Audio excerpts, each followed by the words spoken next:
What's going on, guys? This podcast is brought to you by Merrick Health, and I have been with Merrick Health for quite a while now. Guys like me, Ian, Samson Dowda, Derek Lunsford, all are with Merrick Health for a reason. We trust them to be the best health professionals in the game. And when I got out of the hospital, I was discharged after my accident. Merrick was there to help me to provide me with any peptides I needed, like BPC or anything else that might help with my recovery. So they're not just there as an X's and O's type company. They do care about their clientele.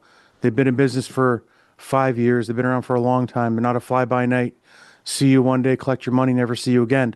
They are here to stay, and they are professionals that care about you. So if you want to get the best in the business for your blood work or to optimize your hormones, get to merrickhealth.com and work with the best. Now you can tell me, how are you? I'm okay. I'm okay. Wait, before you answer, I have to grab my arm. Slang that shit over. Grab my arm. Okay. There we go. Now I can It's like talk to it's you. like a ginormous penis. You got to just like fucking flop out This on the is table, you know? massive fucking waste of a fucking limb. Appendage. Yeah. Um, anyway, I'm good now. I got a good nice rest for it. Where'd you go? Okay. How are you, Akim? What's going on? I'm doing good. Doing good.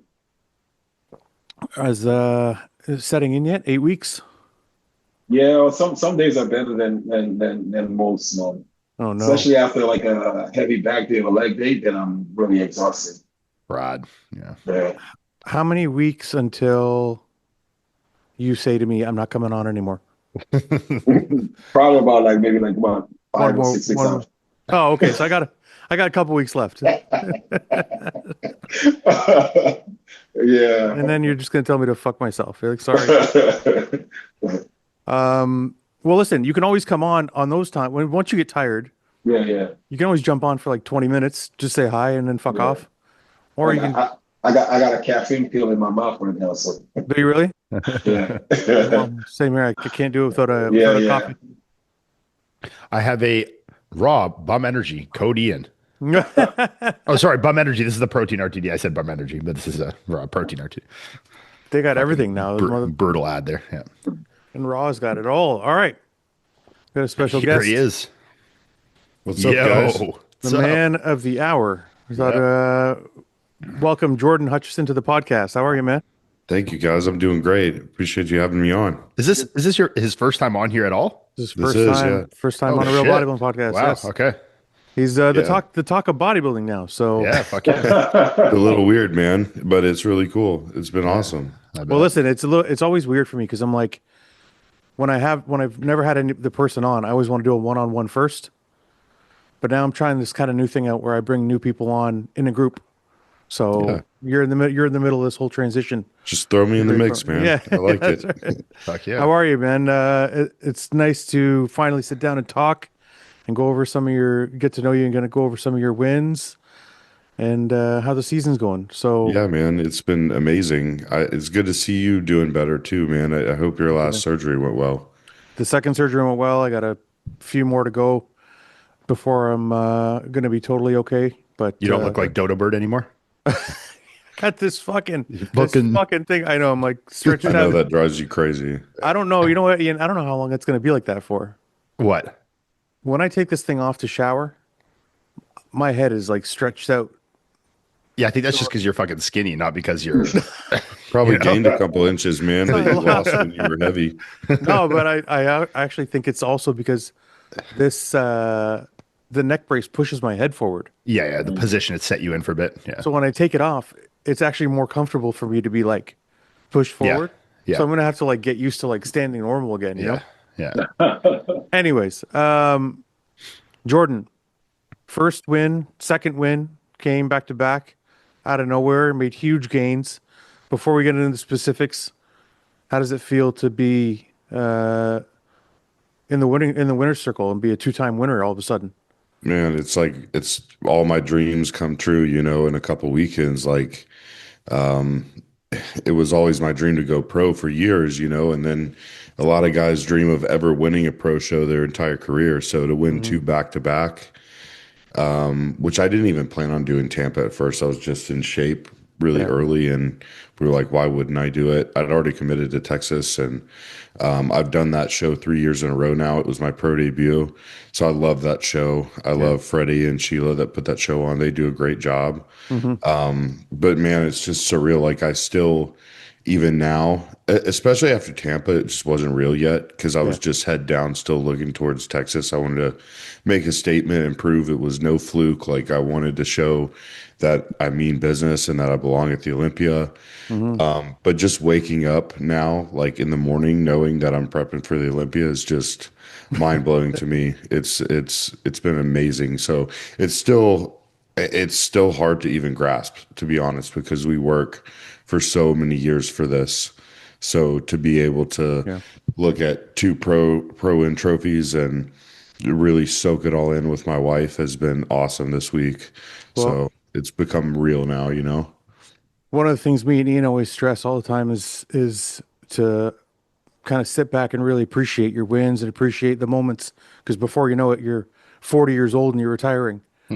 But 100%. I had a conversation with Branch Warren called me the day after, because we've gotten closer since I'm with Gasp and I'm here in Texas, and I see him all the time. My wife sees him all the time. She works for Gasp too. So he called me, and it was after Tampa, and he's like, how do you feel? I'm like, man, I don't really know, because I can't grasp it yet, because I'm just like head down for Texas. And he's like, man, you got to be careful about that, because he did his whole career that way. It was like, all right, next Olympia, next Arnold, next whatever.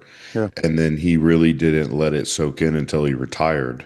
And I think that's the case with both Fouad and I. We've talked about this so much. Like, you know, you're like such in that mode of like, just what's the next goal? Like, what's the next thing, that like you kind of forget to like appreciate those, like the minutia of like some of those moments, you know, like soaking in like that, you know, the wins and like those moments with your friends and family, and like the kind of those things that, you know, you look back in retrospect and you're like, fuck, that was pretty sick. But like to have both of having it in the moment, feeling that, and then also in retrospect, I think it would actually make the things when you look back at it even more like beautiful to, like, you know, to put it that way, like, you know, because you had that both, and you weren't, it kind of flies by and then you're remembering it.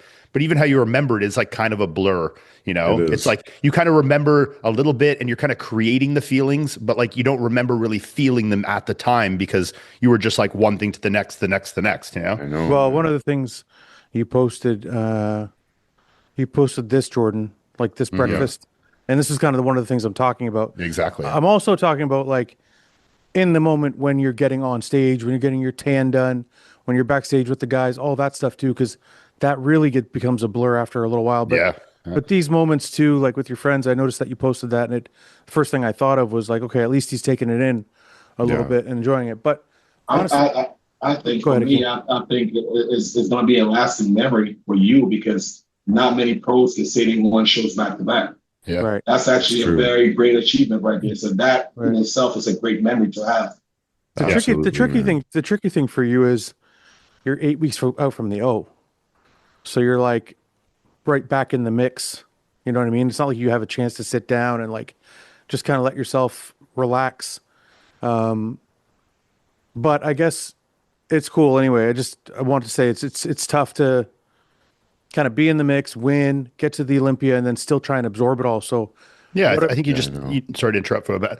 Like I think even with that first like Olympia prep, like, you know, like try and remember and like be present in all those moments, like even like the workouts you have every day and like the guys you get to go train with and like all that kind of shit. Like it just feels like it's our daily work and we're doing our job, but like that's what we're doing this for. Like we're doing it because we love training. Like most of us started this because we love training, not because we want to stand on stage in a fucking bikini, you know, like we got up there because we fucking love to train and we love the process. We love challenging ourselves and like pushing our body and like seeing how we can manipulate ourselves and trying to be better, you know? And I think sometimes that like the whole premise of why we started, especially for me, like gets lost in the mix of like, what am I even doing this for? And it becomes about things that it wasn't about to begin with, you know? So I think, you know, just like that whole up to the Olympia, you know, just like fucking soak all those workouts in, like the moments of, you know, like getting better every day and like the process that really like drove us to start bodybuilding in the first place, you know? Yeah, absolutely. And it's like I struggle with overthinking, like, Yeah. am I doing enough? We all It's do. like, We all do, man. can I go out with my friends and have a meal, even though I'm like, I've been peeled the last several weeks. I can afford some food, but then in the back of my head, I'm like, okay, could I justify that meal? Now I'm like holding water. Like, but Now we if gotta, I'm not, if I am, is somebody else not? And like, I fuck, like, is know. that, like, where is that going to cost me at some point? Like, yeah, we get it for sure. Yeah. It's just a never ending cycle. Yeah. Jordan, we'll get back to the wins in a minute, but the main question I want to ask you, and I've wanted to ask you for a little while because I've been thinking about having you on the podcast. Somewhere in the middle of the year, like I've been watching, for just kind of quietly watching your progress over the year, and somewhere all of a sudden I just noticed I'm like, he just got fucking bigger. Like all of a sudden, you and Justin just kind of put it together, and your physique started to grow week after week after week, and I started to see I'm like, oh fuck, I'm like, he's getting really thick. And I was waiting for that moment where like the guy starts to prep and he starts to lose all that thickness that he gained in the middle of the off season. Like you see guys sometimes they get really big in the off season, then they start prepping and they start losing most of it.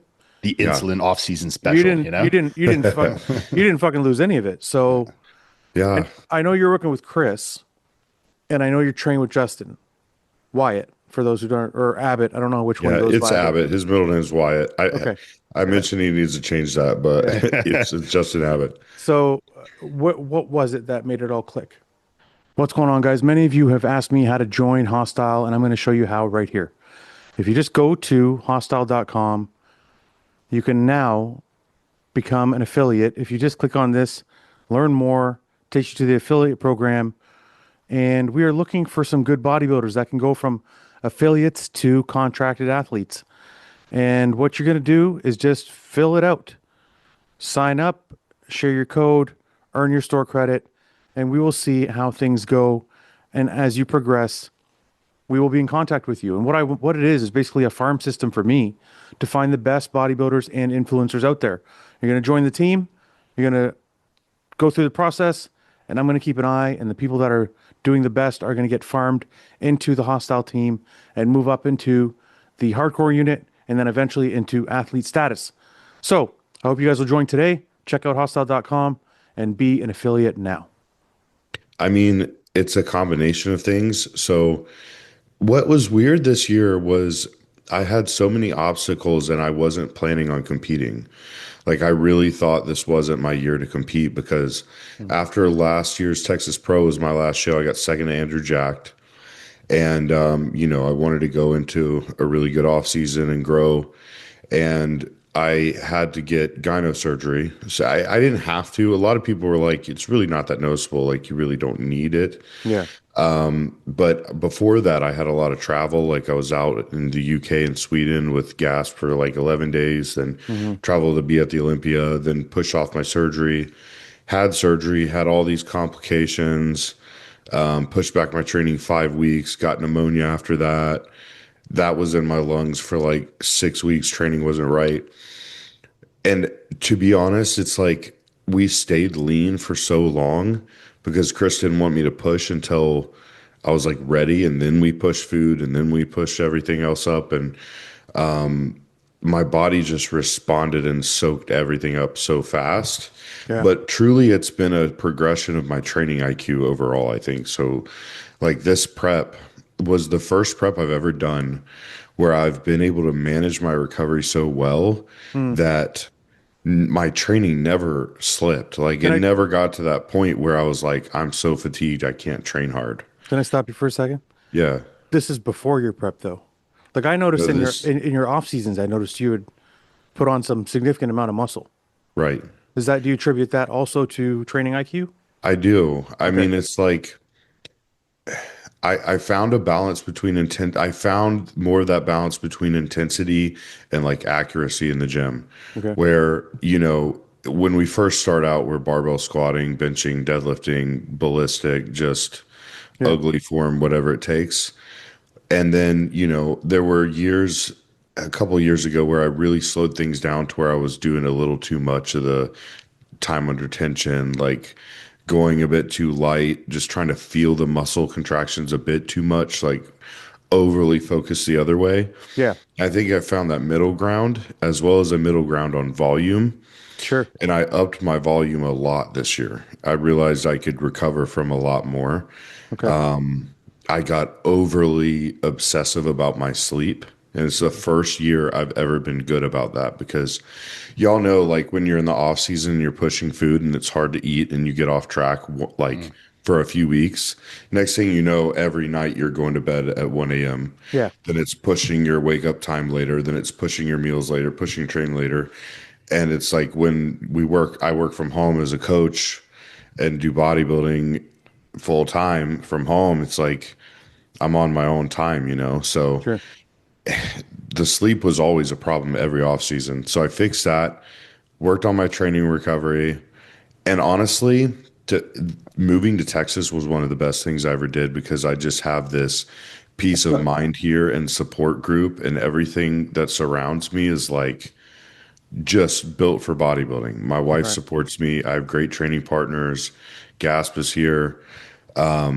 And I was training with Brandon Barrow. I'm sure you guys have seen him before. Yep. And before Justin moved up here, and we were kind of all three training together, and then it was like taking too much time. And me and Justin trained a little bit more alike, and we all still train at the same gym. Like we were spotting each other with Brandon today, but me and Justin kind of have the same mindset with training. Your own thing. Yeah. And it just clicked. And that was in the very beginning stages of prep with Justin. So, but the off season was really just like making sure I checked every box, including my sleep, made sure I was recovering. We didn't push food that hard this off season.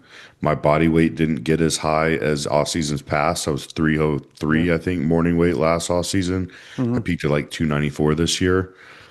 So I think allowing my body to stay leaner, not pushing to a level that I'm uncomfortable and mobility goes out the window. Like we just managed a lot of things and it just really clicked and worked out.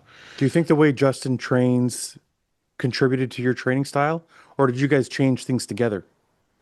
We kind of changed things together, but to be honest with you, man, his training knowledge is really, really good. Like if there's a question of, oh, should we do this or this? I'm like, you make the decision because every decision you made for us training wise has worked for me.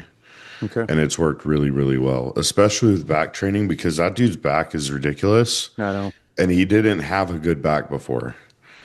And so it's like one of those things where you want to ask the guy that built a good body part from nothing. Right. He's really helped me with my back progress and arms as well. Something very interesting we talked about when you mentioned Texas. When Sean Clarita moved out to Texas, he said the same thing. Yep. That he was in very much a better headspace and bodybuilding just elevated for him when he moved out there. What is it about Texas that you feel like? What are you helped you so much? Akim, are you beating around the bush? Just say. I'm not beating around the bush. I'm serious. Just say what we're all thinking. You want to move to Texas? Are the drugs better? Oh, that I don't even get that here. Are the drugs better in Texas? That's going on. Is it the Texas air, the water? What's going on over there? I mean, maybe it's in the water. I don't know, man. Because when I moved here, I started exploding, and I was saying something's in the water here, bro. Yeah. There he is. Honestly, Seth, what's going on, brother? How are you, man? What's up, hey, Seth? guys. How was football practice? It's a lot. It's really good though. For those that don't know who just are picking this up, or Jordan, Seth coaches what is it, 5 to 10 year olds, 7 to 5 12? to 7 year olds. 5 Man, to 7 that's year olds. fun. Yeah. Yeah, it's a good time. It's very demanding. So it's kind of cutting into my personal time for the podcast and other late night endeavors at home. Not to mention your business, all this business stuff you got going on.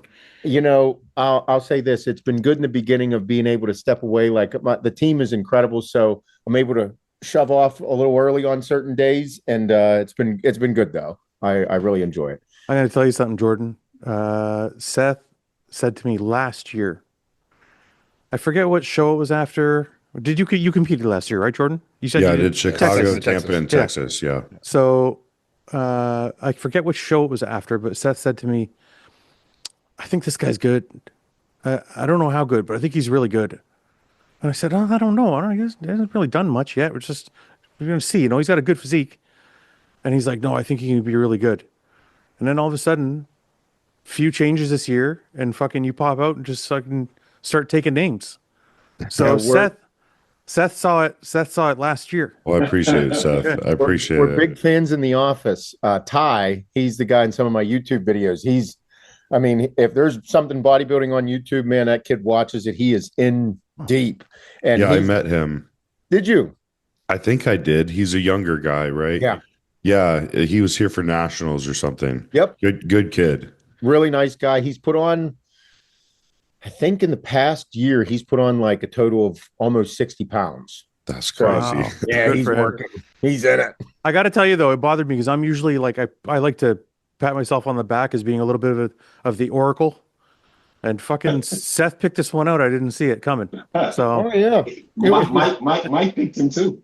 Yeah, Mike picked you too. Mike picked him. Mike picked you. Yeah, I appreciate that. Yeah, but really but Mike saw it now. I think all of us saw it now. Seth saw it last year before the gains. I think it's just been a steady trajectory, man. I mean, like me and Chris talk about it. So I've been with Chris Tuttle for going on 6 years. It's been since January 2020. I started with Chris, and I won USA's the next year in 2021. And it's just been steadily, I've gained a consistent 10 pounds of stage weight every year since like 2018. Yeah. So it's like, steadily going up. I don't think I want to make a big jump anymore, just because if I make another 10-pound jump this year, I don't know what it would do for my physique as far as like, my midsection, those type things. I'm really focused on that now. So it's more focusing on the weak points and everything. But, I definitely wasn't, I'm not somebody that has some freakish body parts, right? Like you see Rubiel or you see these other guys that are just, they have these freakish body parts. I'm very balanced. Yeah. So especially online, and to be honest with you guys, I got a big head. So like, I'm not like, what's his name? Crizzo. He's got this tiny little head. So on the internet, he looks massive. sorry, Michael. Like I'm not trying to make fun of him. He does, like, right? In bodybuilding, it's kind of advantageous to have a small head. It's like you look that much bigger. But a lot of people see me online, they'll see me in person. And generally what I always get is, you're so much bigger in person. I didn't realize you were 5'10". I thought you were short. Jordan, I got the exact same thing because I had nothing of my physique stood out. It was just all you got a great back. I had but it was very proportionate to everything else. You were still balanced. Like it was, and like nothing else really stood out. Like, like I used to compete with Ben. Ben had massive quads, or compete with fucking Evan, who had massive arms, or like. But your thing back in the days, I remember like seeing in Flex magazine and stuff like that. They used to always make reference to your back. Like every time they talked about you, they would talk about your back and body part. What are you? Well, thank you, Akim. I appreciate you pumping my tires a little bit.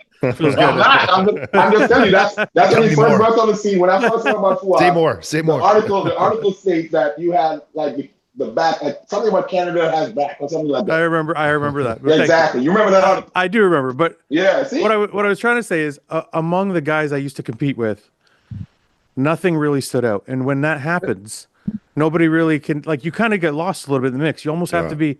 You almost have to be. But that's a good point, because competing with Evan and competing with Ben, that's a tall order, both because they both got in really good condition. But I think like what I'll say, that even though you were very proportionate, your density is what stood out. You were just a thick bodybuilder that you could see, like that was from the training as well, in my opinion. But I mean, look, I'm not trying to make this about myself. I guess the point I was trying to make is, when you're even like you are, Jordan, everything has to be bang on 100%, or you get lost in the shuffle. Well, that happened last year. If you're a 90% bodybuilder, but you have massive quads, people still look at you. You're still like, something still catches their eye. If you're balanced 100%, and you have to be 100% on, or else. Yep. So that happened last year. And that happened in Chicago. So last year, a lot of people were seeing my updates and stuff and talking and, making their predictions or whatever. And then Chicago at prejudging, Steve called out 8 guys for the first call out. And it was like, so strange. It was weird, and Too many. it was way too many. The guys on the outside, you couldn't even. There was no light on them. Right. But there was like 22 guys. Mo Photo won that show. Right. I think it was like Mo, Budesheim, Suharushko, and Nathan Epler. Sure. That was, I guess, that was the top 4. And then I was placed in the second call out. Yeah. And crushed me because I'm like, okay, I'm looking at 9th place. Right. And they didn't mix us around. They didn't rejudge us. They didn't do anything where, like, sometimes they'll pick a top 4 or whatever, and then they'll judge like the back end guys and bring some guys from the second call out and look at them, have them stand next to people. They didn't do that at all. But then at finals, they brought me all the way up to 5th.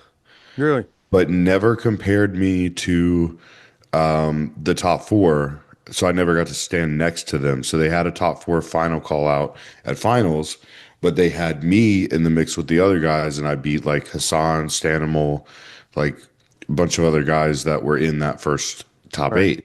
Right. And then the next 2 shows, I beat everybody but Mo that was in that top 4. And I think it was one of those things that was partly my fault, but also just getting lost in the mix of being so balanced, nothing stands out. Yeah. It was also my stage presence and confidence that I've had to learn to make myself stand out. You know what I mean? Well, I mean, like, look, if you don't, I'm looking at some of your photos here in the background. Sorry, let me just share with everybody. When you're balanced and you're looking like this, that's when that's perfection, right? Because like everybody wants to be balanced, but it doesn't get noticed unless you're in good condition. Yeah. And so I think that's what happened to you this year. You kind of like, you have that balance, but you put it all together with the condition. So it made it all stand out. Well, I have to thank Chris for that, man. He really peaks me well every single time, and it's stress-free. We peaked really well for Tampa, and Tyler Mannion even said to Chris, he was like, this was the perfect peak. You guys peaked absolutely perfectly. And then we ended up peaking even better at Texas. So yeah, he's a data guy. He runs everything with data and what we're looking at prep by prep. What we did for Tampa was way different than what we did for Texas. He's not dogmatic with anything. He is incredible. So I've never really had a peak with him where I'm like, oh, we totally missed that, Go ahead, Ian. I was just gonna say, and this is like a good lesson for, young guys. And look, I mean, people switch coaches, and sometimes there's, good validity behind that. I mean, I've done it. We've all done it at some point, most of us. But this is just like a good lesson in people like that, and look, you didn't have anything seriously go wrong, but just shows like the stock that it builds by like sticking with a coach for a long time and then being able to like learn your physique and learning how to like improve the peak and kind of what makes you tick, and from a training perspective, and how to improve things like that. Like, I think there's so much like benefit to staying with someone long term, even if like right off the hop you're not nailing it. Like me and Patrick Tour, our first show together, we didn't do that great. Like it was an okay peak, but then like I trusted the process, and we like learned, and we got better, and we got better, and we got better, and he kind of learned how to peak me better, and kind of the things, and how to motivate me, and like how to make me tick the best as an athlete. And I think that's one of the really important things was sticking with a coach long term, even when kind of shit hits the fan sometimes. Absolutely. Jordan, I've had a few good conversations with Chris. I've had him on the podcast a couple times. I always, when people say like, who would you recommend? Chris is always a name I throw out there. I know he used to work in a hospital, and I know he's very like health conscious, and I know he stresses variety. I know this is a little bit in the weeds for people watching, but I'm just curious. I know he stresses variety a lot. When he's doing your preps, are you getting all that variety that he always talks about, like all the vegetables, all the fruits, or are you going back to a standard bodybuilding diet? Chicken, rice, fucking, just grinding it out? I mean, so, rice is going to be my main carb source, like whether it's cream of rice or rice. Sometimes we'll rarely have like sweet potatoes in there, but every single meal has either fruit or veggies. So always meal 1 has fruit, 15 grams of carbs from fruit. Pre and post is always 15 grams of carbs from fruit. No matter how low my food gets, we never pull the fruit. Really? And then like what is that? You never pull it. Never. I always have that fruit. What's the breakfast fruit and then the pre and post fruit? I get a choice of like 200 grams of strawberries or 75 grams of banana or 110 grams of apple. It's all like 15 grams of carbs. I can pick whichever fruit and I try to change them up. So like if I have bananas for breakfast, I'll do apples for pre-workout. Dude, watermelon. Yeah. Watermelon's pretty dang good. Watermelon's kind of so it's cantaloupe, honeydew. You get so why is everybody laughing? You get so plus much. It's got citrulline. You get so much for so little. Like 15 grams of carbs from watermelons, like a fucking Like bowl. whole watermelon. Yeah, it's I like love watermelon. why are you laughing? Akim, fuck you. Why are you laughing? It's like And I know that's He where loves we're watermelon. it doesn't really go with anything though. I can't imagine putting watermelon in my cream of rice. It'd be a little weird. Yeah, it's fucking weird. I would just eat my cream rice and then eat my watermelon. Be the dessert after the dessert. No, that's actually really awesome to hear, and I think it's good for people to hear that because I wish I had that in my diets. So it hasn't negatively affected you in any way. No, Probably positively affected. Yeah, obviously. I'm getting micronutrients every meal. So like meal, that's my meal 1, 3, and 4, and then meal 2, 5, and 6 are my basic like chicken and rice, chicken and steak meals, but they all have veggies. And then like for instance, this year he had me start using sauerkraut in my meals to get natural probiotics. So like I do 15 to 20 grams of sauerkraut. We do a good variety of fats. I generally do avocados for fats. The other meals have nut butters on them. It's a lot of variety on my food.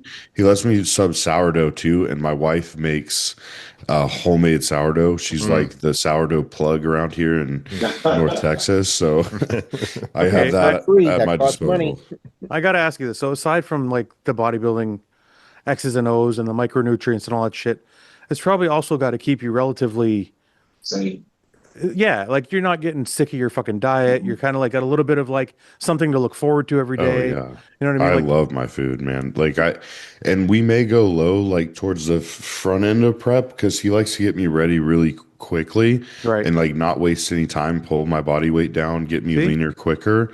And then by the time I'm at the end of my prep, all the DMs I get are, I'm so jealous of how much food you're eating. Right. You get like a high day or 2 high days, like twice a week, So, dude, we just fucking talked about this. Me and Akim talked about this on the last podcast. Yeah. I told him, I said I prefer doing all the cardio, like the 2 bouts of cardio and all that shit early while you're still fat and getting that shit off you, and then that way the end of it, you can kind of play with the food and have a little bit more and like kind of understand how your body can like peak.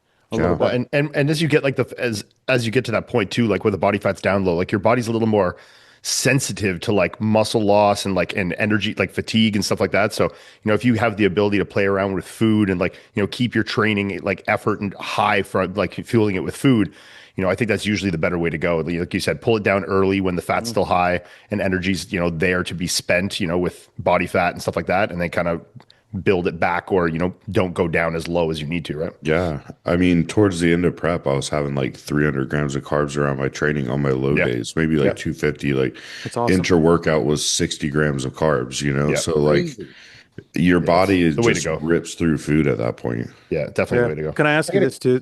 Sorry, go ahead. Seth. No, go ahead. I was going to say the other thing I want to ask you.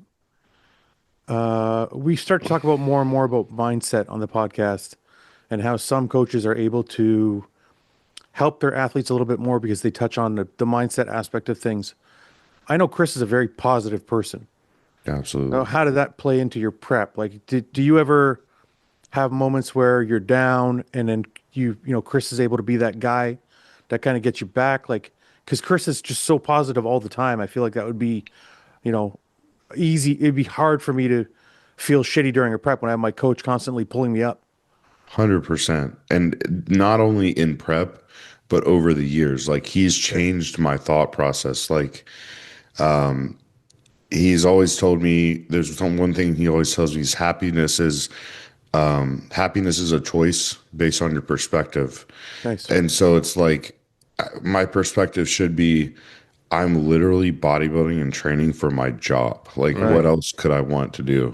Right. Truthfully, this is my dream. So, like, you know, perspective is one thing, and he's mentored me just as much as he's coached me. Right. And I could thank him for a million things. But if we're talking like in the middle of prep, there's been so many times where I'm getting in my head because I've my whole life I've beat myself up if I'm not perfect. Yeah. Like and generally I'm OCD about being on point. I've never cheated on my diet in a prep. Yeah. I've never done anything like I'm just too rigid.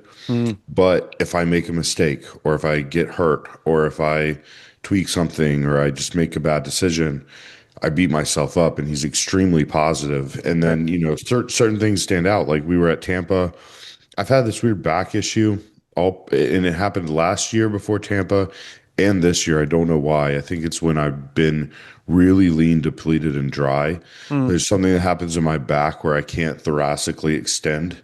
Sure. And it inhibits my front shots. And me hitting my quads right. And I remember there was one night we were posing. It was like 2 days out from Tampa, and I was getting so frustrated. And the freaking temperature at the Airbnb was so hot because I always pick the Airbnb that's some old house, and the thermostat like can't keep up with the insulation in the house, whatever. And it's hot as balls in Tampa. But I'm like getting so frustrated doing my posing, like before bed, I'm about to like get really pissed off.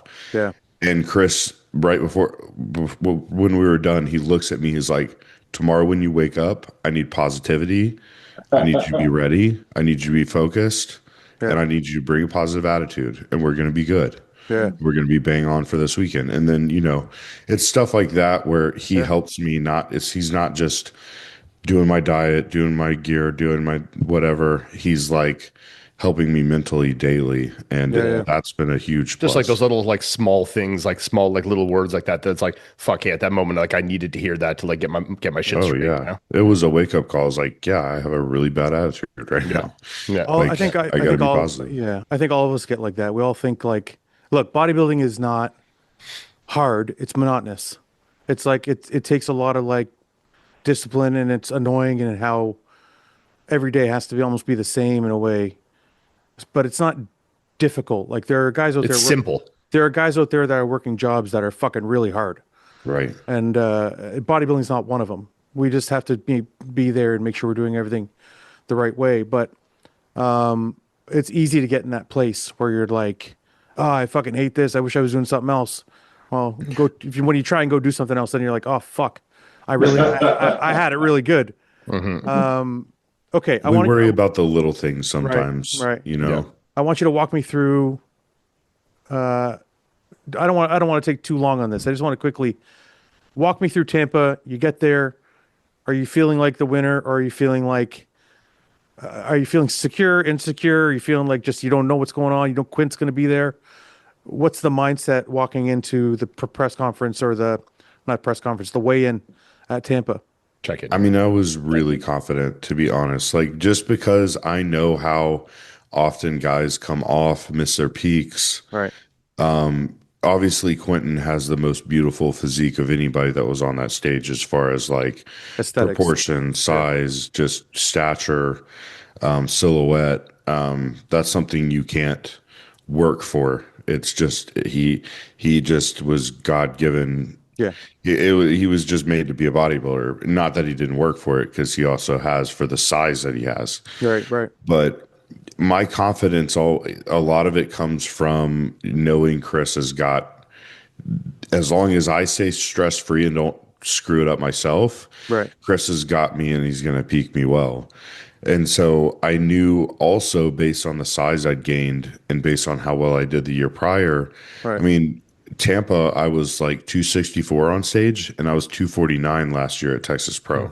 Oh, fuck. So I knew I gained somewhere around 10 to 15 pounds. Yeah. And I knew I knew what I was bringing. So I was that's the most confident I've ever going into the show. But I will tell you, the only time I dropped some confidence for a moment it was like a flashback to last year's Chicago, thinking the same thing was going to repeat. Because when I walked out in the symmetry rounds, they didn't even look at me. Like Tyler didn't look at me once. And then I realized after, it was like he already knew he had me the first call out. Yeah. So he wasn't concerned. But I literally was backstage with Chris. I was like, bro, Tyler didn't look at me one time. None of them were looking at me. And I was all the way at the end in the bad light. I was like, did I even get first call out? Yeah. I can tell you as a judge, they're literally just looking for who would be in the first call out. And like, if there's an obvious, like, you really don't look at them. Like if I see 10 guys come out and like one's so good, you're looking at like, okay, who else could be in that group? And it's like the fine, details between, okay, who's in that 5, 6, 7 to maybe squeeze in there. If I see someone that's really good, like if I'm judging a show, I'm like, I don't even look at this guy. It's like, yeah, we know he's going to come back. We'll look at him then, It's funny how that goes. Like that's how it was in that moment. And then there was also a moment at Texas Pro, which I was straight first at Texas Pro prejudging in finals. And there was a point where they moved me outside Joe. Yeah. And they had Joe, Quint, John, John Jewett. Yeah. And I was like, after that, I asked my coach, I was like, did I fade? Did something go wrong? Like, You're like my fourth? Yeah. And I get in my head. So like sometimes something happens to throw me off of my positivity or confidence that I need to be better about being confident, because after the fact, I realized they were just moving me out to compare the others. I'm going to tell you guys what's crazy. I listened to you talking. So I've been doing this podcast for 5 or 6 years now. Bodybuilders are all the fucking same. Every single one of us has the same traits that you've been talking about being like an overthinker, about being too hard on yourself, about, not knowing where you're going to place just because of having that doubt in a moment, because of one little move. Like we're all so much like that, except Akim. Akim was a model who has pussy on call.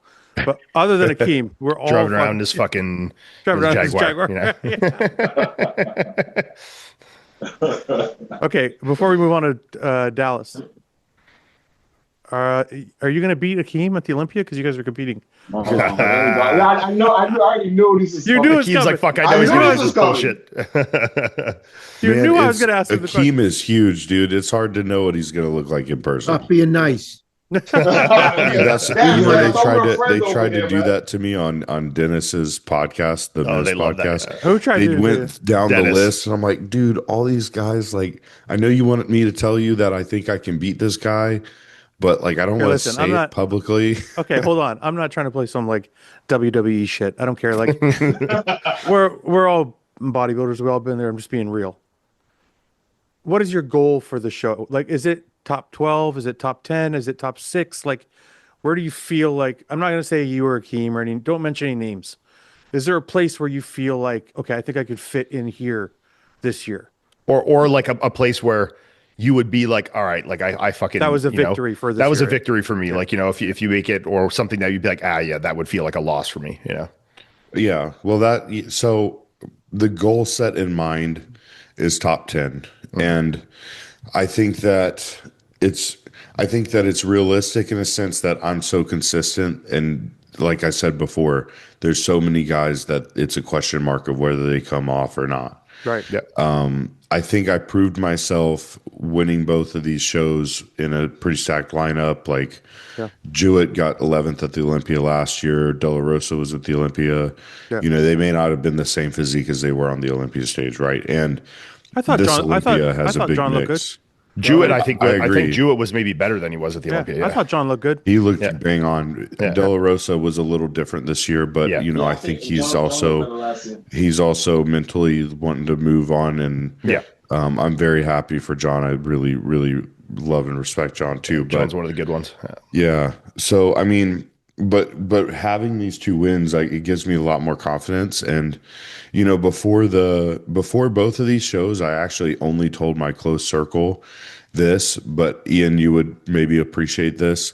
I remembered you winning these shows back to back, and as soon as I committed to these shows, I was like, and I think you messaged Justin that or something, or maybe we were talking. Me. And I was like, I want to do that because I don't think anybody's done that since then. I want to win both shows back to back. And so it really boosted my confidence 100%, obviously, because I beat a bunch of really good guys. Now this Olympia is really competitive, but I truly believe I could be in the top 10. If I'm like behind 14th, I'll be really disappointed. Yeah. I would say. But again, it's the best guys in the world. So like, and it's my first Olympia, so I'm not placing too much pressure on myself, you know? We talked about you quite a bit. I do want to cover the other guys just for a second. Absolutely. Just because I wanted to get all of your thoughts, including yours, Jordan. So going into the show, Akim, you had Quint winning. What did you think of Quint at Tampa or Texas? Did you guys predict Texas? We did. We're gonna go through them in a bit. I don't think I predicted Texas though. I don't think you did. Yeah, I predicted Texas. I had you winning Texas, Jordan. I would have had you winning too, George. Just like, well, let's put that on note. I appreciate that, man. Where the fuck how far we were way behind, eh? There's been like a couple things in the last little while. I thought Kareth looked really good too. I think Kareth left him out. Yeah. I didn't even read the full lineup. I forgot he was there because he's always on. Always on. He looked incredible, and I think he deserved his placing. Did great. Yeah, He looked great in person too, very man. good physique. Yeah. I think this is him from Texas here. Yeah. Yeah, he looked really good, man. A lot of size on the legs. Okay, here's Quint. And he is going to Italy, so we're going to talk about that too. But what did you think, Akim? This is him in Texas. I thought he was better in Tampa. Really? Yeah. I like the fullness he had in Texas. Okay, fine. What did you think overall, though? What does he have to do to beat Jordan, guys like Jordan? What does he have to do to win? Or if we're just talking about Italy, for example, what does he got to do to beat Mark Hector, like, some of these other guys?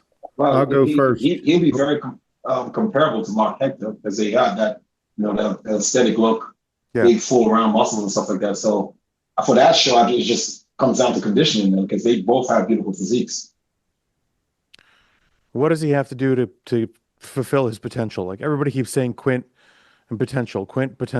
He's right there though. I don't think he has to do anything.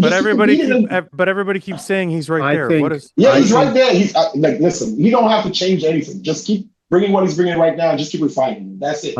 I think that in person, from what I heard, absolutely stunning physique. But they said like Jordan said, he was better in Tampa than he was in Texas. Yes.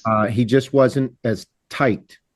So like for that, we all know that physique, Quint doesn't want to get too small because then he'll start looking stringy like he did last year. Yeah. I think Quint has to just fill his physique out a little bit more and then pull it a little bit harder, which is, a tall order and easy to say sitting here. Yeah. But from standing next to Jordan, Jewett, and Joe, like that's where that part of him not being as hard and as conditioned as those guys. Well, I don't even know if it was just a hardness issue though, because if you look at this, it's not that he's that far behind in conditioning. It's just that because he just have to keep refining it, man. That's all he has to do. Just keep refining what he's bringing right now. That was his best look, though, was Tampa. That was Tampa prejudging. Yeah, I think you can see here, like, especially in those lineups, he definitely, still loses some ground from the back shots. Like he still has a bit of like density he needs to build in the back. And I think then the same thing is just, the conditioning just needs to be a hair. I think in Tampa, he was really close. I think that overall from the front, from the side, it was really good. I think just from the back, there's just like a little bit that needs to come off just to have a little more polish. But I think for where his physique is at now from a muscularity standpoint, I think he did pretty close the best he could have done with the current look. Because I think if he did pull it down a little more and start like, glute striation chasing, I think it would have got him not looking as good. So I think he made the right moves. And I think he is, like Akim said, he is going in the right direction and the trajectory is good. I mean, his placings have been consistently better in better lineups. Like this was an incredible show lineup at Tampa, and he was like right in the mix there. So I think it's just, keep building that back, a little more in the adductors and the hamstrings there. From the front and the side, he's incredible. Like, I mean, look at these shots, like he's insane good. There's a lot of width there. There's a lot of muscle in certain places, but I think, especially when you're in like some lineups like this where the guys are so hard from the back, like, Jewett, Jordan, Joe, like these guys were fucking like lights out peeled from the back, all of them, So I think that's, and he was one of the lowest density back guys there as well. So I think when you combine that, he can win some shots in different angles, but when it comes to the back, I think he just loses a little too much ground. So I think if that keeps improving, I think, slowly but surely he'll get where he wants to be. Yeah. I mean, I see more than, to me, it's more than just a back issue. To me, it's a massive structure that's not filled out. Like if you look at John and you look at Jordan, for example, there are no gaps anywhere. Yeah. Like this hamstring drop, this fucking arm, there's nothing. Everything is like filled out. I don't want to say to the max, but like it's getting there. Like it's filled out. It's filled the fuck out. Especially Joe's side chest. I gotta appreciate Joe's side chest. Crazy, Joe from the side and the back is just mental, man. Wild. Right. Crazy. I just think he needs quite a bit more muscle because he's still in that Andrew jacked scenario where he can't get too peeled, because if he gets too peeled, he's going to start to look stringy. So the nice thing for Quint is he's only like 28 years old. Yeah, and he's also 30. Is he 30? But even then, he's 30. Oh, he's 30. Okay. With his structure and like his waistline and his whole career hasn't even budged a little bit. Like he has no risk of like blowing out his shape or his lines by like packing on another 20 pounds. Like this guy could, pack on fucking 30 pounds in 1 year and his shape would still be outrageous, So I think it's just, keep going the way he's going, and, whatever he's doing training wise, just like, make sure that your back is like really an emphasis. And I mean, everywhere, but I think the back is really the thing that'll like make him the biggest impact in his performances on stage, and, just kind of really structure your training so as much energy can be dumped in that, and manage your recovery effectively around that. Like, Jordan was speaking about earlier. So a couple other notables. So Joe came out of nowhere. We looked at him before the show, and we were all really, really impressed with his, all his videos and everything leading up to the show. We were impressed. Even some of us had him in like top 4, top 3. Yep. And he showed up, and it wasn't a fucking failure. It wasn't a fake, man. Like, no, he produced exactly on stage what he was showing in those. Well, and then he came second in Texas, right? Yeah. Like this is why, and from the side and from the back. Yeah, the back is just outrageous. Yeah, he's like fucking almost unstoppable. Like this is crazy. Yeah. And so he made tons of improvements, because I don't know if y'all know. I remember. He was 15th at Cali Pro last year. Yeah. Oh. So I'm just super proud of him, because me and Joe know each other through GASP, and we've talked a lot through the off season and everything. He's a great guy, so I'd love to see him do well and make the improvements, especially on his quads, because he's not got a small waist from the front, but he grew his quads so much that it just changed his shape this year. Yeah. Another guy I want to talk about quickly was Jewett. I think Jewett ended up in 4th in Texas. Yep. No, he wasn't. Is he 3rd or 4th? He was 3rd. He was 4th. He was 3rd, no? No, he was 4th. Quentin slipped down to 3rd, and Jewett was still 4th. Okay, gotcha. What do you guys think? Yeah, but I think Jewett's like really just, being consistent, and, he shows up in shape. He's, doing the most with his physique, and I think he's doing things. I think that where he just loses a bit of ground sometimes is like staturally he's a bit small in some of these lineups. So like when you look at them kind of as an abstract with the whole group, he doesn't quite stand out as much, because he is quite balanced like Jordan, but Jordan has the size, kind of everywhere to like kind of pop ahead, especially like structurally, like he was saying, he's 5'10", 264. Like that's a fucking huge dude. So, where I think like with John, it's just, he's got a lot of muscle, but structurally he just gets lost a little bit in there when there's guys that, have good conditioning and, comparable or better shape, and then more muscle, or just bigger frames. Like Jordan's bigger than him, Quentin's bigger than him, Joe's bigger than him. These are just bigger dudes, and I think you can be fucking nail on the head, but if there's guys with comparable or better shape with equal amount of conditioning and then bigger structure and take up more space and draw your eyes more, it's always going to be an uphill battle, That's that part of just saying you have to work with what you got, and sometimes it's not enough, which is super frustrating. Yeah. But I mean, he should definitely take solace. Like, this is a guy that's like, fucking, we're talking about Tuttle. Like, you know, with being like super intricate with things. I mean, Jewett is like that to the fucking like absolute maximum of like keeping data and like, you know, coaching himself, and the fact that he's made these kind of improvements and he's, you know, that consistently dialed in like on his own accord is very impressive for sure. That dude was a 212 not long ago either. There's so much muscle on his frame. It's absolutely ridiculous. Yeah, and he shows up, you know, pretty consistently in shape every show. His presentation's good, and he, you know, he's kind of always consistently a guy that you can, you know, be in the mix, right? All right, let's take a look at. Let's take a look at our predictions. Jordan, you're not allowed to have any emotion during this section. No, it's okay. Okay, we're gonna look at past results. Let's see how many guys I proved wrong. What the fuck? Man. What's going on here? Past results. Let me refresh. What's going on? Come on. Why can't I get to past results? Okay, we'll go this way. Tampa Pro view. Okay. Did anyone get it 100%? Because I promised. I think Mike. No, I mean from fans, because I promised a lot of things if someone got that show right in Tampa. Okay. Ian. Oh, Seth. Me and Seth tied. We tied. Down here at fourth. Motherfucker. Akim's fifth. Paul. Can I see what my did picks? Not do a good job. Can I see my picks here? John Jewett. Jordan. Sorry, Jordan. Justin Shire. Justin killed all of us. Fucked you on 13 placings. Yeah. But I think we all had him pretty high, so that's. Let's see here. What mine wasn't near. Mine was different though. John De La Rosa, Jordan. You guys both had Jordan second. Mm-hmm. Bruno, where did you have Justin at sixth? Yeah, he didn't fuck you as bad. And then you had Jewett in the right spot there, right? Mm-hmm. Oh, Mike had Jordan first. This is Tampa. I think Tampa. Quentin killed us. Yeah, we all put Quentin a lot lower. Mike put Quentin in 10th. Yeah, we put Quentin so low. Where'd you put Quentin? I got Quentin fourth. Okay. How did I get? Oh, you put Jordan in fifth. Oh, Jordan, you see that shit?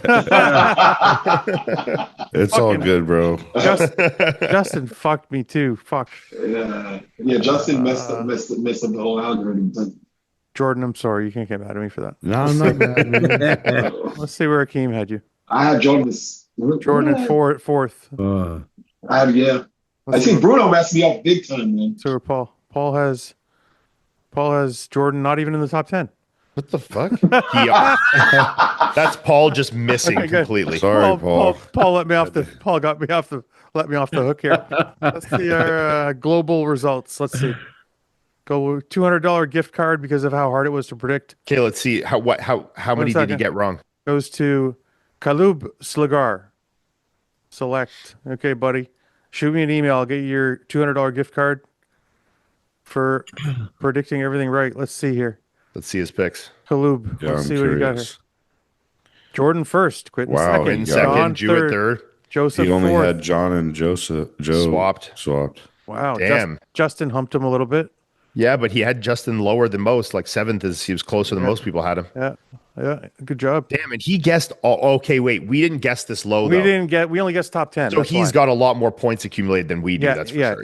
Yeah, but he did a pretty good job. Yeah. Crazy. Okay, let's see. Because I think I promised I would fucking fly someone out and train with me for a week or some shit. Thank God it 100%. So thank God nobody did. Couple pair of shoes. Yeah, I promised a lot there because I knew that show was so impossible to predict. Like, yeah, you guys bet shoes on here, right? How do I get in on that? Well, you gotta fucking get it all right, you know. I'm trying to unload like 40 pairs of shoes still. So if we start giving these away, what size do you wear? 12. Oh man, I grew out of 12s. They're getting bigger, man. Yeah, it's the GH will do that. I got to go 13 now. Yeah, you don't put on 15 pounds without gaining some. Yeah, shoe size. The feet just kind of like mush out a bit, you know. Yep. Okay. Let's see As here. if they weren't wide enough already. Yeah, exactly. Yeah. What the fuck is going on here? I'm in second. Set one. I'm in second. Texas. Okay. What the fuck is going on here? Wow. You had it before, though. You just had it. Okay, Seth, Akim, and Fouad. That's all. Yeah. I won. Fucking shit. How does that win? What did we have? Okay, let's see. Jordan, Quentin, Joseph, John. He got all four right. No, Quentin was. Oh no, Quentin was third. That's right. Yeah. Bruno, that's why you beat me because I had Quentin in second. I mean, he had everyone basically one off. Except it was for all just ones. Yun Lung Oh, no, Pong. the 3. Yeah. Yun Lung Ping. Damn it. Fuck you, man. Wait, Man, Mark, he looks. Mark, Yun Ping wait, looks Mark. Yeah, how crazy the for hell you the beat me then? If you had Mark Del Tucci in like 10th. Yeah, get 10 points. Let's see, Akim. Where'd you fuck up? It's not my fault. Fouad systems shit. No, it's not. It works perfect. You guys don't know.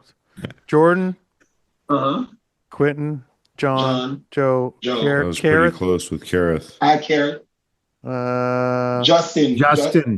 Yeah, but but that's what I messed up. Yeah, but everyone right? He didn't even do the show. Same with but his name was on the list. Seth had him too, though. Seth had him in 9th. Yeah, his name was on the list, but he didn't do the show. Yeah, I think after what happened, his showing in the other, he just called it. Where did I? That's where he messed up. For Yun Lung Ping. Justin Wyatt. Why did I get 0 for Justin Wyatt? Because I didn't put Justin Abbott. I don't know. Where did Justin place? I don't remember. Somewhere around like 14, 15. Huh. Okay, so yeah, you didn't get any I feel like he got lost in lineup too. Like, you know, kind of. I had a conversation with him about that whole deal with me in Chicago, where it's like he's only done a couple shows. There's such a deep lineup. It's like hard to catch everybody. Like I 100% believe in him, and I know he'll watch this, but like I really talked with him a lot about how that same thing happened to me, just getting lost in a lineup, and so I thought he was going to place much higher than that. I thought he should have, truly. Can I give you my honest opinion about it? So you guys can disagree or agree, however you feel. I'm going off of Detroit, so I don't know I don't really recall seeing him in the Texas lineup, so I don't know. He was way better than Detroit, like a lot. Okay, but when you say way better, in what terms? Pull up the pics. Like Detroit, he was flat. His legs were flat.